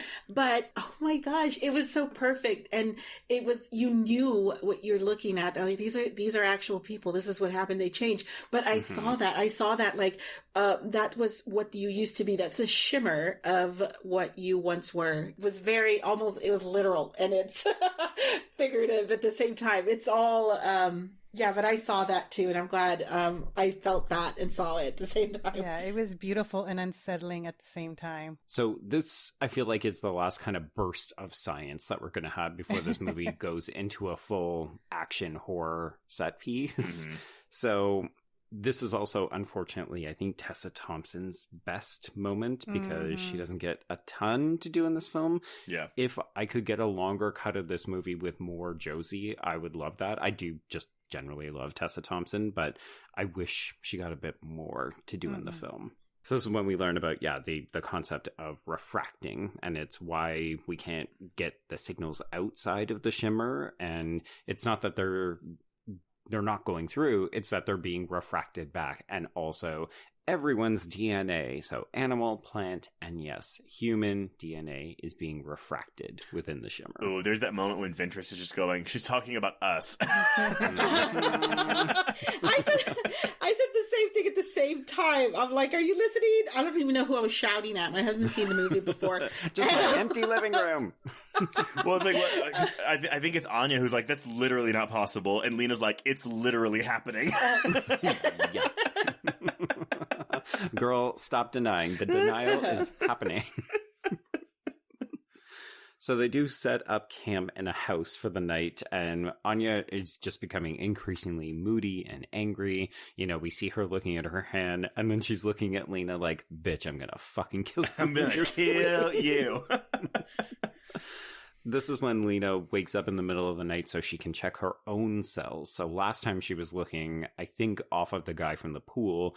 Here she's actually looking at drops of her own blood, and she can definitely see she has been affected by the shimmer. And then this is where we get our final moment with her and Dan post-coital. And I do love the moment, just in case you needed confirmation, when Dan says, hey, we've got this connection, we shouldn't blame ourselves, blah, blah, blah. He's rationalizing the affair. And he says, you don't even hate me, you just hate yourself. And she goes, no, Dan, I hate myself and I hate you. Dan, you suck. So we're back in the house, and this is a bit of a funny moment. Anya wakes her up so that she can knock her out with the butt of the gun. She's like, you lying bitch, boom. I just wanted you to know it was me. I love it. It's like I like that because I felt that she could have also been equally pissed at Ventress. And I'm like, but she chose that Lena was the one she was going to be angry with. And even though she's going to tie them all up, it's her. She woke up and wanted to make sure that she specifically knew you're the one.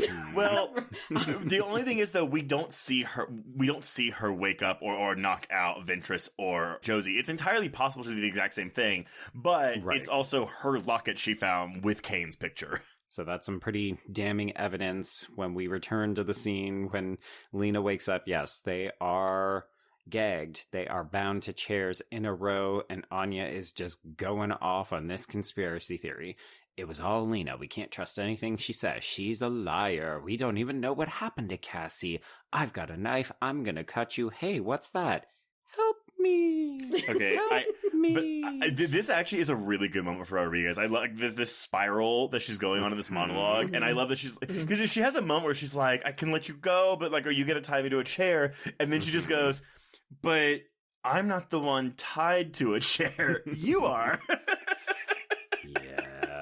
No, it's really good. It's a fantastic moment for her in what we know probably has to end with her either getting tied up and or killed. Yeah. We just don't anticipate that it's going to be at the mouth of a mutated skeleton bear who can impersonate / scream Cassie's dying words. Okay, so this is interesting. So I love that you say impersonate, because you could view it as impersonating. However, we see a skull and an eyeball on the side of this bear's face. And I believe that this bear absorbed Cassie's DNA. Yeah. And so therefore, it's not mimicking her. It is part her. You would be right for that, because Josie will later say, you know, I think as she was being eaten or mauled, you know, it was interacting with her, and that's why it's able to do this. So, yeah, I think you could say it technically mutated with her or merged with her, and this is her. I had never read it that way, but I could see it. Well, because we see her body with her face on it earlier, but again, if we're going with DNA, then this, her DNA is in this bear because it had a taste of her blood. Sure. I felt at first, I when I heard the scream, my first reaction was thinking this was something that it learned as a predator. It mimicked it because that was the last thing that it saw. But seeing that skull, seeing it, it's like it definitely felt to me like it was absorbing her. It took on her DNA. It took pieces of her, and they were all becoming one. And to be clear, either one of these scenarios is horrifying. Yes. That was really scary. I mention that? It was, woo, I didn't like that. Well, Joe, you wrote a whole article about this scene. Do you have any, you want to, really just comment on how, why this scene is so effective? I think it's just so expertly done in terms of the way Garland shoots this and edits this. To me, the tensest moment of this is when the camera is facing the three women as they're tied up in the chair in a line, and then we see the snout, and it's the skeleton side out that's facing us, and it just comes in between the two of them. I think the CGI on this it looked a little dodgy when it attacks Cassie in the dark, and some of its movements when it's shaking Anya later, it's like, okay, it's a little CGI-y, but here, this looks like a proper bear. It is massive. I just think the creature design is also super effective, but the sound design for me is where it shines. Yeah, and it's but when we see the bear in full, you're right, it is pretty much a CGI creation. However, when it is just the head, it is an actual animatronic bear. Now, granted, did they go over it with some CG? Absolutely. Sure. But this thing is one of the most horrifying creations I think that has ever graced our screens. I love it. This sequence is a standout. It was my favorite moment of the year, which is why I ended up writing that piece. Just to toot my own horn, it's also my most read piece ever. So this went viral on Reddit, and apparently there was 30,000 views. Well, I was going to say I need to read it. But yeah, this is great. And then Anya dies horribly. Look, I actually don't think this is the most upsetting death for me. It's Ventress's, which I'll explain why later. Okay. But yeah, again, watching this aired during season 4. Sorry, this was released during season 4 out of 5 of Jane the Virgin. It's just really hard to watch an actress like that, who you know as a CW Jane the Virgin girl. It's her jaw gets ripped off. And they really show it. Yeah. I knew that they knew that it looked good, because if you're not going to have something be as effective, you show a glimpse, you show it in the dark, you show it really quick. And this was, it lingered on her face so that you could really see. Yes. And it's like, wow. It was an incredible shot. Yeah. And then Josie puts him down, so. Well, and then Josie gets a much more peaceful death.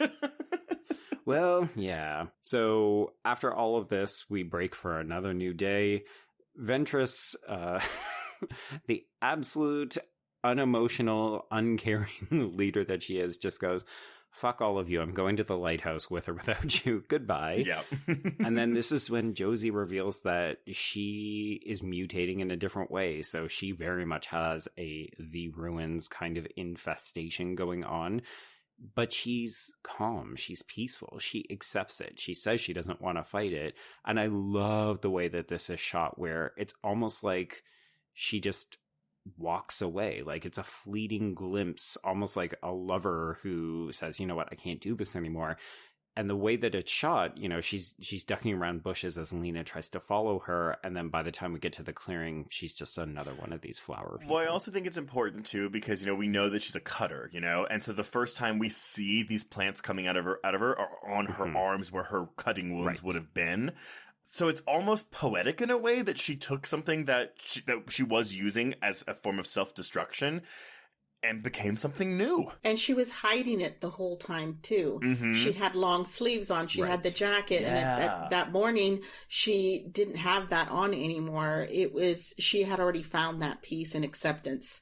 And you could see it. You could see her old scars, but you saw the vines, the green, and it was becoming something beautiful. Yeah. And as she walked away, it was almost like I imagined her just becoming, as she walked through the flowers, you couldn't tell where she ended up being or where she last was. And then it was like, I knew she was doing it. It was so beautiful. It was so great that she chose that piece, because she did choose that. Well, and I think this is probably my strongest argument for why it's not all bad what happens to them in the Shimmer, because, well, yes, Josie unequivocally dies here.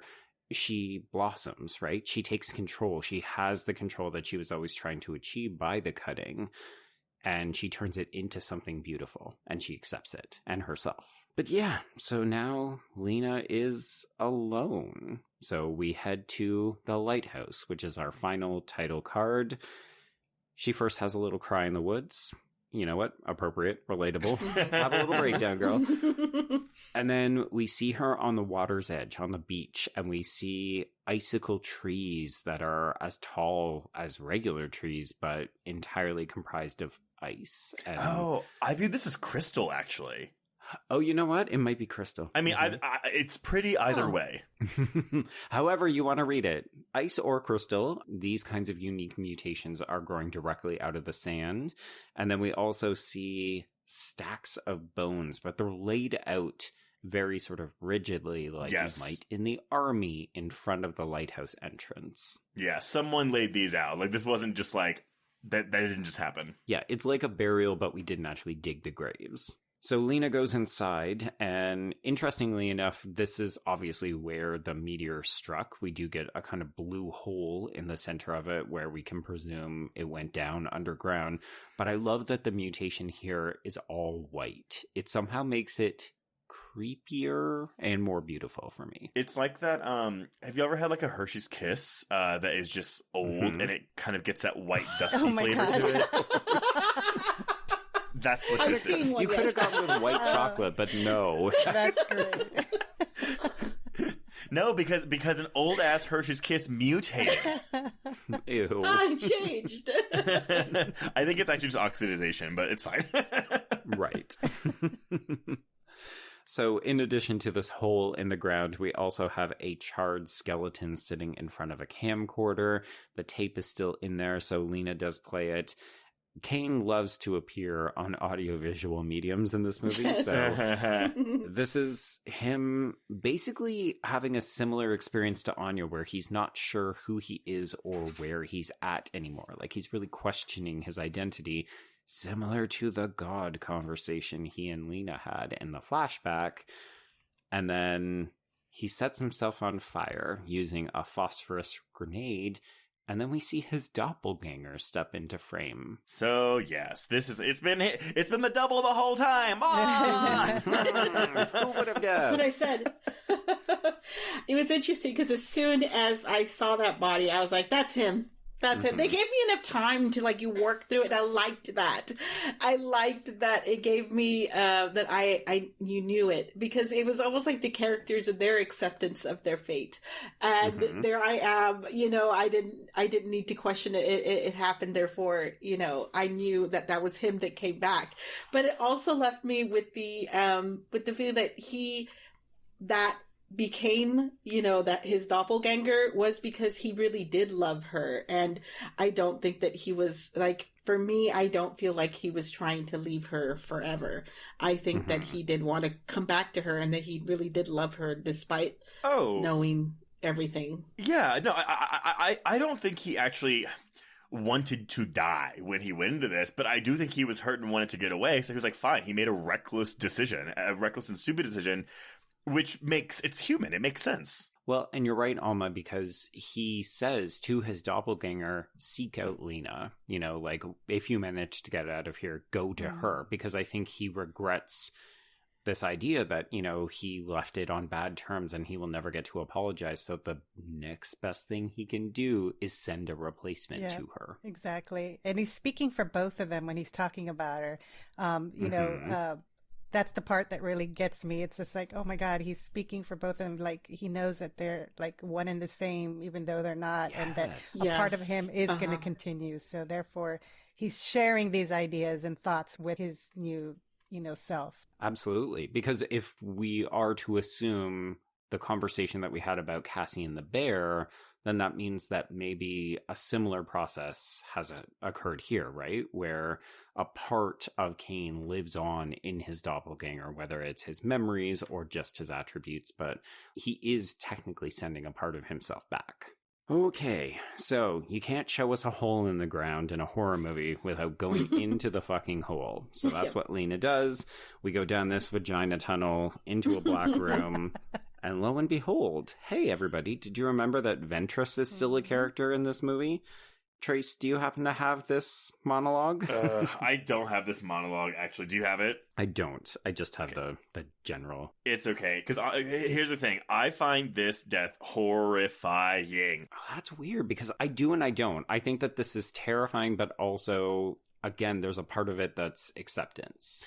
It is acceptance, but here's the thing. The visual image of her basically disintegrating, and it's honestly, I know it's a CGI thing, but it's when she's the beams coming out of her mouth, and you see her shriveled up hands that just look like skin. Yeah. Oh, you know what it reminds me of, Joe? What? The death scenes in Under the Skin. Oh, interesting. Because the sound that we're hearing is very similar to the score that we would get in Under the Skin. Dude, yes. The score, the burr, burr, burr. Yes. Burr, burr. The subwoofer. Oh. Yeah.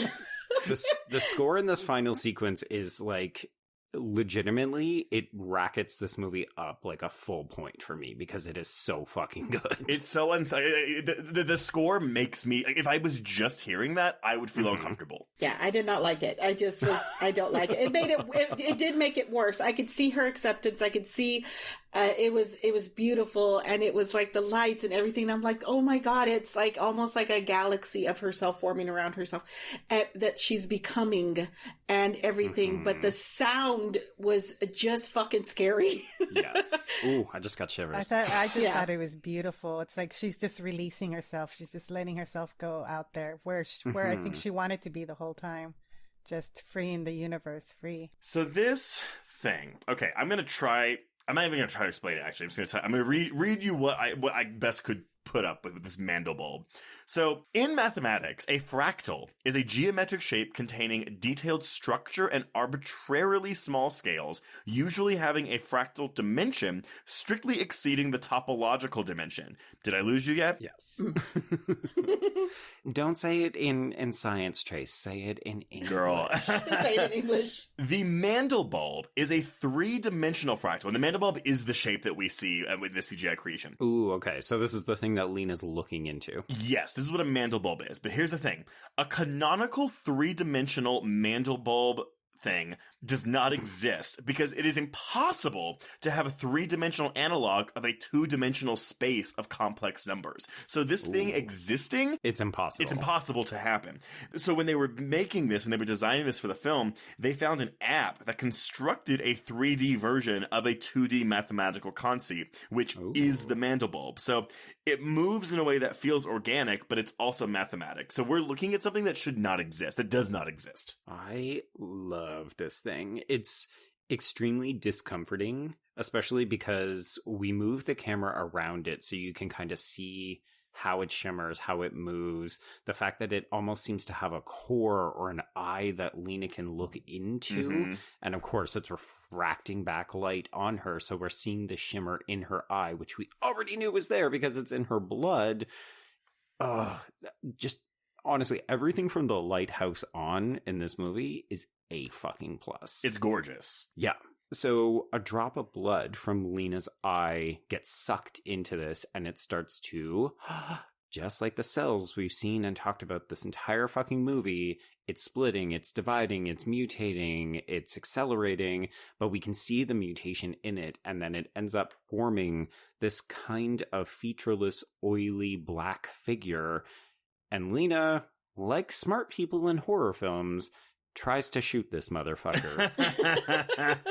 Well, okay, but then she's like, I love the way it looks though when the bullets hit it, and it almost grows like tentacles around its body because it's also absorbing the bullets and the waves. Like the trails. Yeah, like the trajectory of the bullets as it doesn't allow them to hit the body. It's so good. Yeah, it looks really cool. But this bitch decides to, nope, not doing this, runs away, and this thing is already upstairs waiting for her. Love it. And it's also changing color, right? So it's gone from black to now a kind of like seaweed green color when she gets upstairs. Yeah, well, because it almost has like the color pattern of the mandelbulb that we saw earlier. Like it's like a bunch of different colors woven into one. Right. So then we get, I think, what is very confronting to conventional audiences where they think, okay, let's get a fight sequence to end this movie. This is the climax. It's Lena versus the alien. Let's fucking go.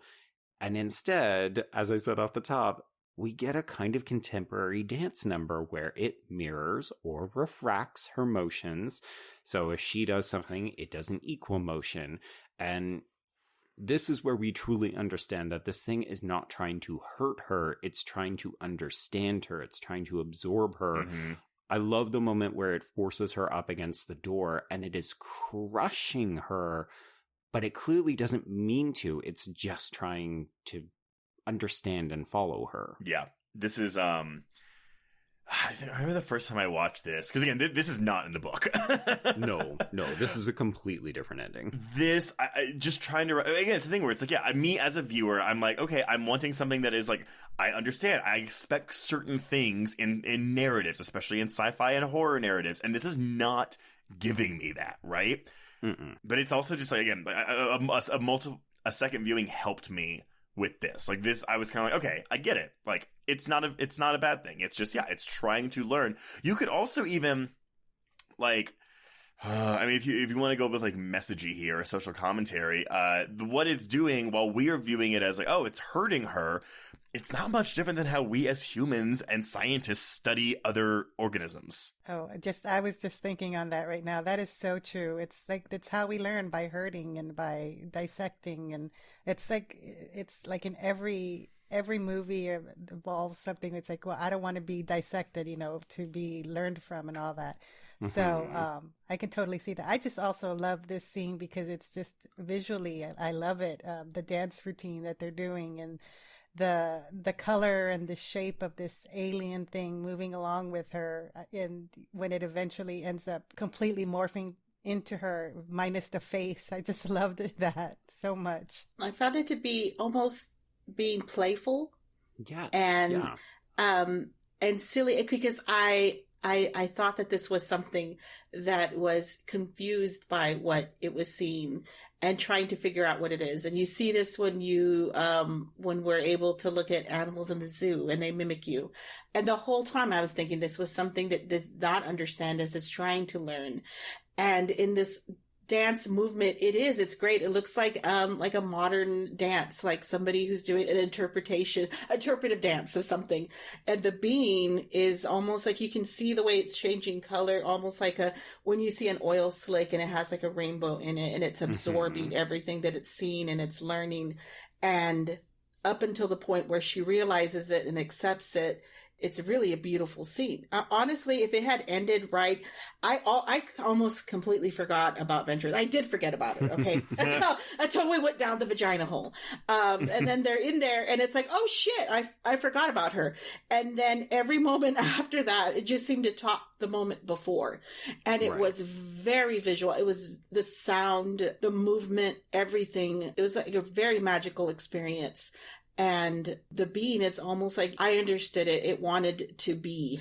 And it learned from everything, but not capable of learning about anything individually because it took on everything around it. So then she kills well, okay. Actually, I'm sorry. I'm saying she kills this thing, but we don't. I think where it loses me a little bit is that, she gives this thing a grenade, it blows up, it freaks out, it goes down, which then destroys the shimmer? Everything in it too, right? Like, because I guess if it's everything, like it's been everything, it's accepted, it's absorbed everything, it's all become one, then if it's on fire, then it all burned down. But yeah, it's kind of, to me, it's a little bit like when we get these Parasite sci-fi films where if you kill the mother or the chief host or something like that, then all the rest of them die. That's kind of how I read it. That's how I understood it as well. I think like War of the Worlds does it, and a few others do it. Where it was the beginning. That was the beginning. So if it was destroyed, then it just kind of leads to everything else because everything was connected to it spiraled out of there. Or, grew from there, so. I guess my thing is, though, so, like, I think we're all in agreement, I think, that this thing is not evil. Right. So she kills this thing and then just kills everything it ever made. Yeah, she commits genocide. Yeah, she commits genocide. She could have taken a sample or something back with her because they're interrogating her at the end. I don't know. She's I'm like, she comes out with nothing. She's scared of it. Yeah, though. she was. I think that's very human. Like that's how we. 100%. I mean, she's confronted with something new, and she's terrified. Especially when she realizes, it's starting to look like me. It might take my place, right? That's when she goes for the phosphorus grenade. What I love is that this creature has mirrored or refracted all of her movements, but it doesn't try to pass a grenade to her. It accepts her grenade. It accepts its death. That's why it goes down the hole. You can almost see it reaching its arms out to set all the rest of it on fire. So to me, what happens to the Shimmer, this alien, is identical to what Josie did. Ah, okay. Well, okay. So, because we know that Kane is a double, and we see this. I'm sorry, I know I'm jumping all the way to the very last shot of this fucking movie, but it's all tied together. We can all talk about it. We're basically there. But because I guess the first time I saw this, I was like, okay, well, that's a Lena double. But I almost believe that it's still Lena. She's just still mutating. Right. Because she killed her double. The double is the thing that we saw set on fire. Mm-hmm. Well, but I also because Kane gets better when the Shimmer is gone, which that was confusing to me because we know this is not Kane. We know this is something that was a clone created of him by the Shimmer. Why does he get better when the Shimmer is destroyed? Because he left the Shimmer, and I think that's what was killing him. He needed to stay within the Shimmer as long as it was still alive. Got it. Question mark? It's not explained. I can accept that, though. That's enough for me. Yeah. I can accept that. Yeah, this whole movie is a question mark. Yeah, but when she comes out, I do see that as her being changed. And therefore, she is a part of the Shimmer. But I still see her as leaving and still evolving. And she herself doesn't understand either. I think, she questions him, he questions her. I don't think she fully, understands if she is herself or not, even though she is the one that killed it to begin with. Because she saw, like y'all said, all those mutations inside her. They're still with her. So how much of her is herself now? How much of her is whatever was in the Shimmer? Yeah, we don't know. But I guess though the Shimmer's ultimate goal to create something new it did with her. It's a hybrid of human and shimmer. Well, and this is my question to you, because the film doesn't tell us this, but the fact that we have husband and wife reunited, we know from past experiences that they are physically intimate, even though, yes, she did have an affair with Dan. Mm-hmm. Do you think that they will procreate and create a new shimmer race? Because that's kind of where I see the sort of logical end of this film, right? Like they embrace, they discover that they both have a shimmer in their eyes, and then that's where the movie ends. I like that question. I think however much of Lena is left in her, if it's still mostly majority her, then I say no, because she understands the ramifications of that. She understands what would happen. If it's more the shimmer that's taking over, and if it continues to take over her, then yes, 100% it wants to procreate. So it would do so. Then it's species. Mm-hmm. Yeah. Oh my God. Oh. No, but I want her. The logical step for me next would have been the procreation of a new thing, because the shimmer was making something new. And I was hoping that with Lena, that the things that she accepted and the things that she may have shed were the things that I think people had a problem with, her not divulging the information that she needed to. The reason that Anya was angry with her, all those things, I felt like she left those behind in the shimmer and in acceptance. And then coming out, and even the doppelganger husband is accepted who he is. She's accepted herself as a new being. And I felt like making them, to me, I felt like if there's going to be another one, it's got to be they make a new life, because that's the reason she left. She left and everything else was destroyed. So whatever she made is new. It's new and it's better. Improved, Lena. Well, I have a quote that might fit in with that idea. So this is from a piece called The Queer Future of Annihilation on a website called Lady Science. The future Annihilation posits for us feels to me like a queer one, a future in which the biological basis for what it means to be human is scrambled. While there is pervasive queerness throughout the film, from the way the time passes differently inside the shimmer, to the homosocial crew, to the constant references to unruly and uncontrollable cells, it's the film's rebuke of the natural that cements this feeling. Scholars and social justice advocates have long argued that what we think of as natural is socially constructed.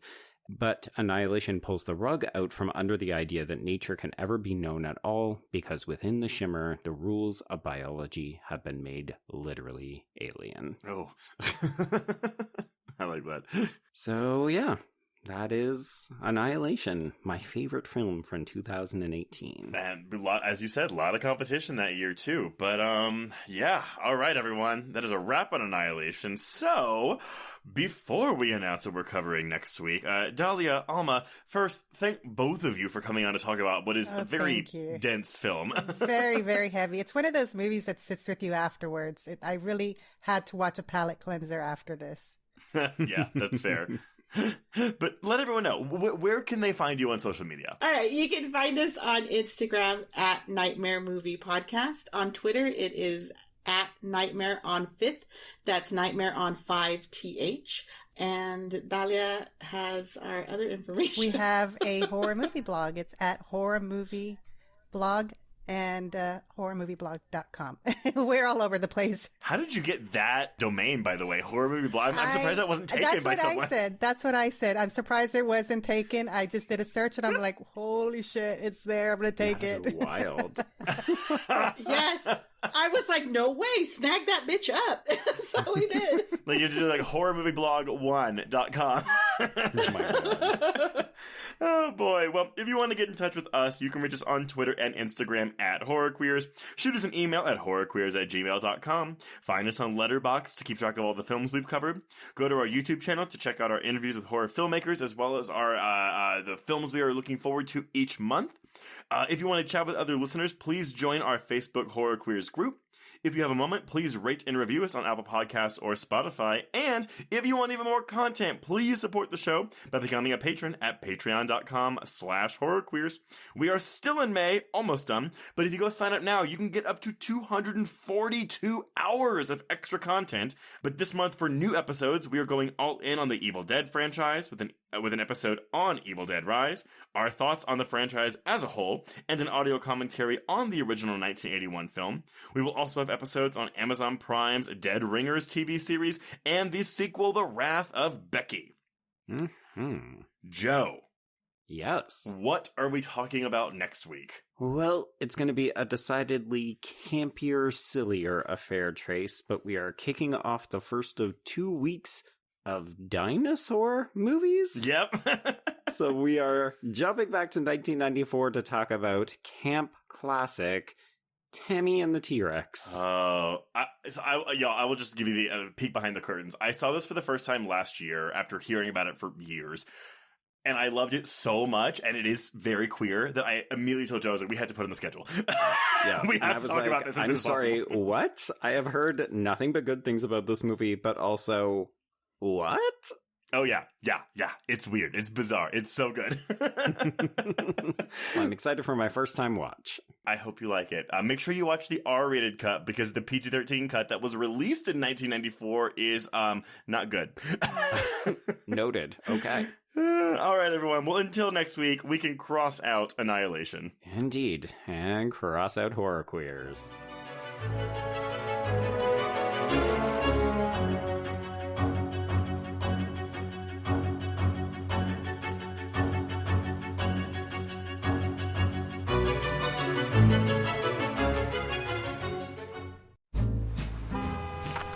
Atlas Avenue, a long stretch of road that encompasses everything the city of Kennett Heights has to offer.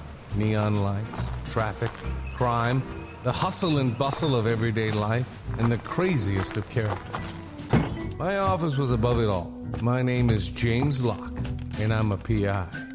Hello, Mr. J. How the hell you doing today? Good, Edith. Nearly every year I have a new case. New people to meet, new clues to discover, and new problems to solve. But I do it the old-fashioned way. No technology. Nothing post-1950. Hell, I don't even listen to podcasts, but you should.